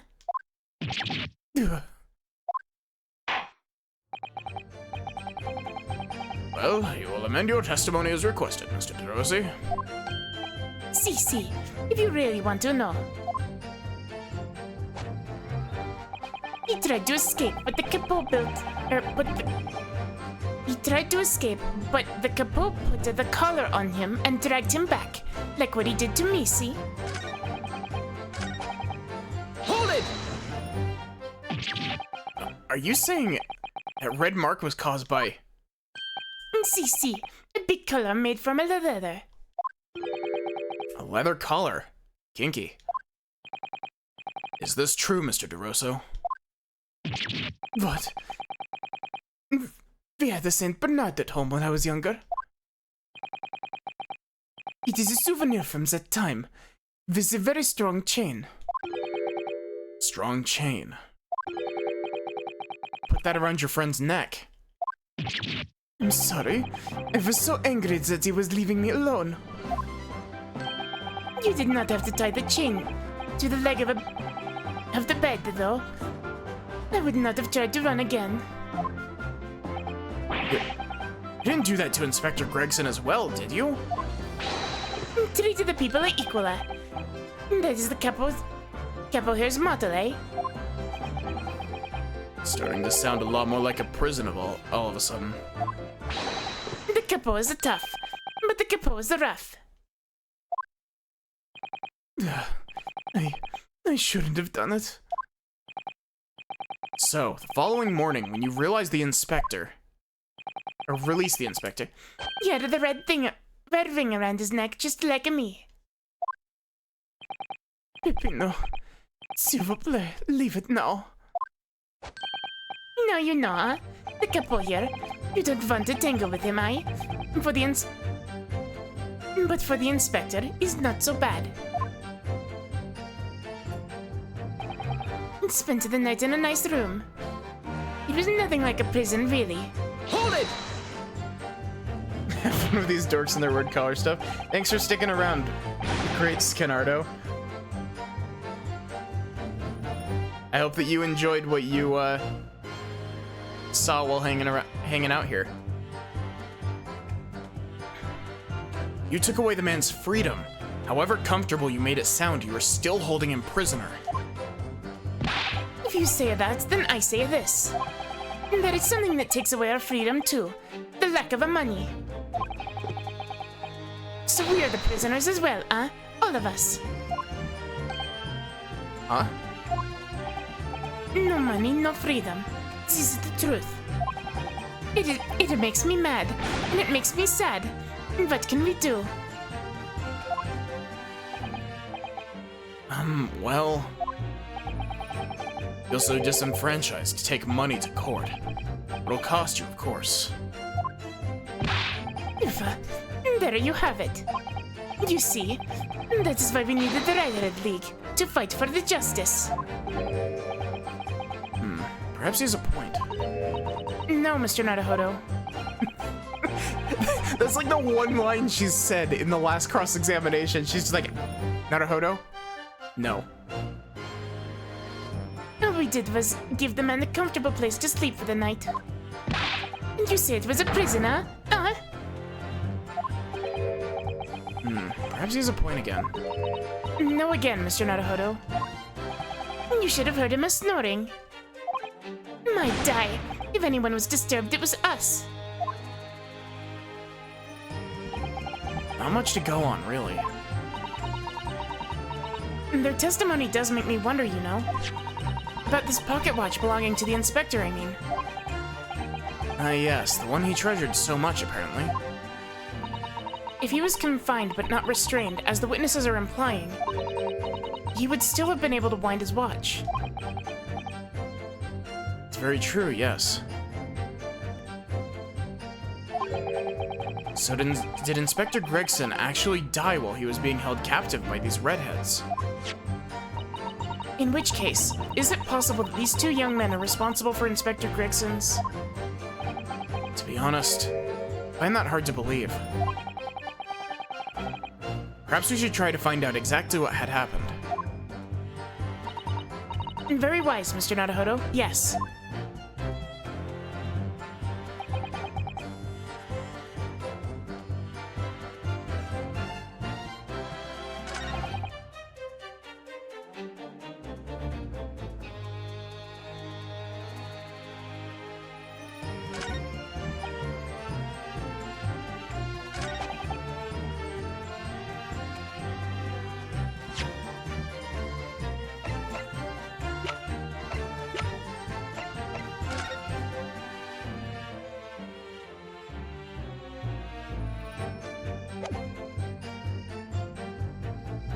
Objection! I'm glad that was right. So, the day before his body was discovered, Inspector Gregson was taken prisoner while working incognito. No, it was not like that. It was hardly a prison. It was an invitation to say. It was only... However you describe it, there's one glaring inconsistency that remains. What inconsistency is this, counsel? I would ask the court to look closely at this photograph of the victim, Inspector Gregson. You'll see that there's no red ring visible around his neck. But that makes no sense. It was me who took the collar off the man in the morning. And I saw the red bruises on his neck, just like I have. Given that the mark is still clearly visible on the witness's neck, you'd expect to see some bruising on the victim who was put in the collar more recently than Mr. DeRosie. Indeed. That's the most peculiar. I had a voice crack there, sorry. But what do we tell you, We say this.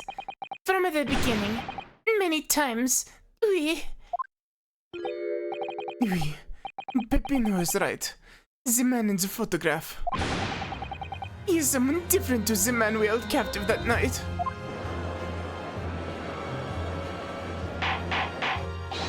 Order, order, order.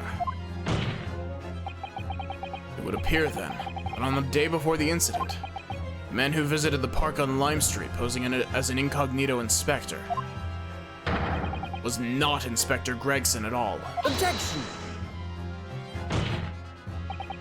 If that's true, however, how do you explain the inspector's identification? This is a genuine identification book issued by Scotland Yard.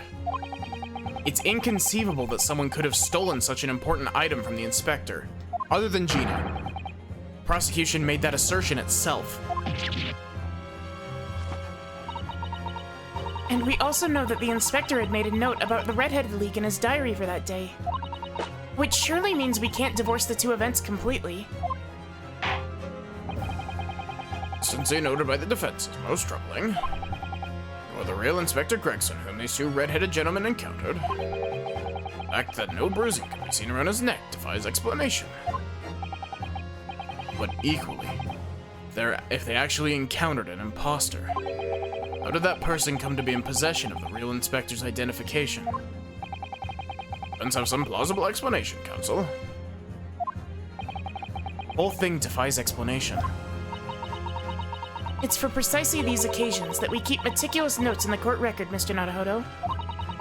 Because those are the facts, and the facts cannot lie. No, facts can't lie. Even when they point to something so incredible, it's almost unbelievable. Well, my lord, the true identity of the person who turned up in the park for the Red-Headed League's enrollment is revealed by information in the court record, I believe. Good gracious. Very tantalizing, Mr. Naruhodo. So why don't you help us all to see whatever the truth it is that you've apparently seen? Who exactly was this inspector that appeared before Mr. DeRosa and Mr. DeRossi?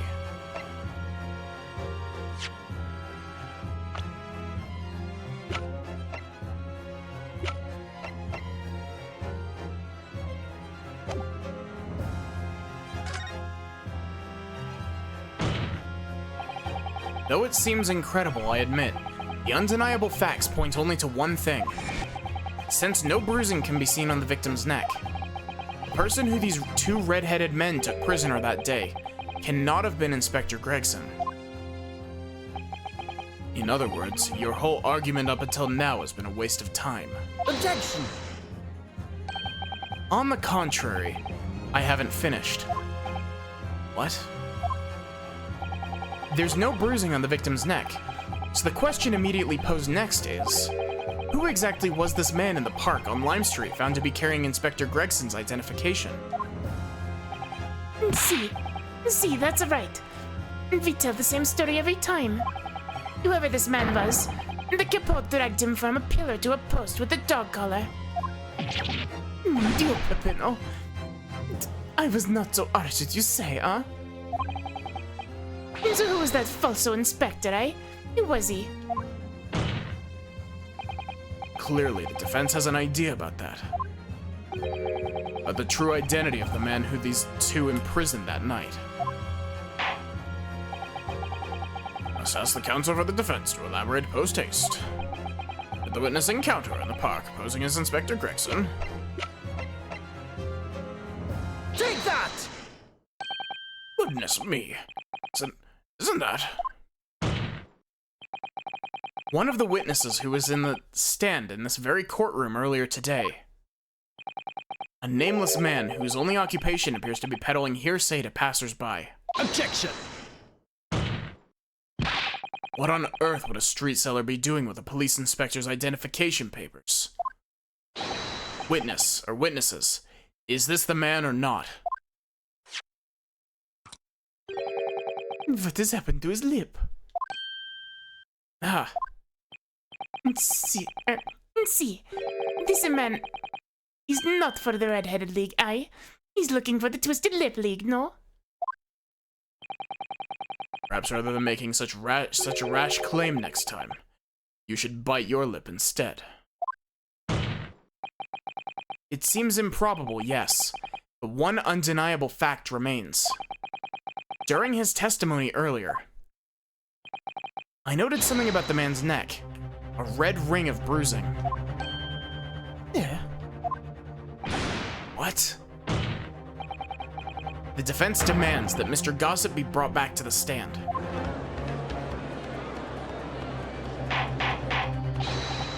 Order! Order! Bailiff, bring the aforementioned witnesses back into the courtroom. Immediately.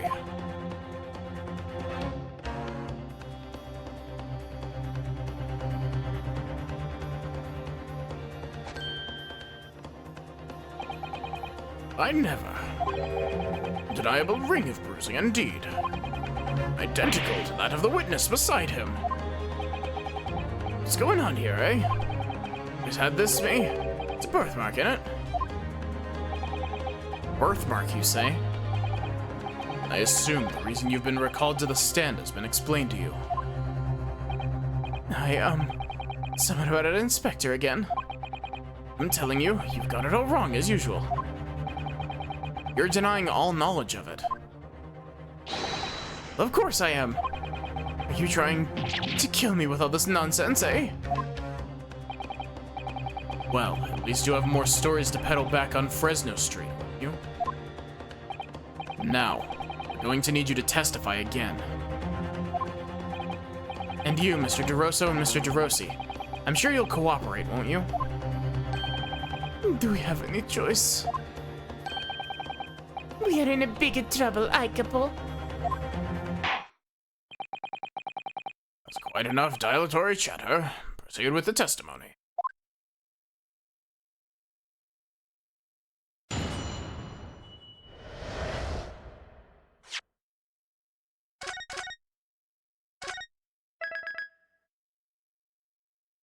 And that is going to be where we end for today. Thank you all so much for watching. I hope that you enjoyed. Give me exclamation point Discord if you want to join the Discord, exclamation point socials if you want to follow the VODs channel and whatever. Otherwise, give me just a moment and we'll find someone to raid.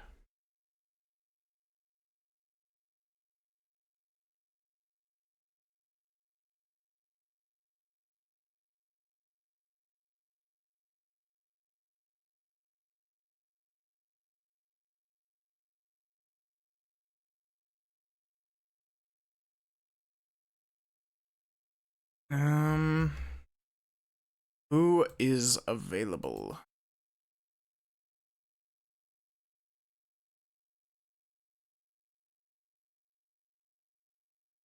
Sachi's streaming. The raid message should be iCapo.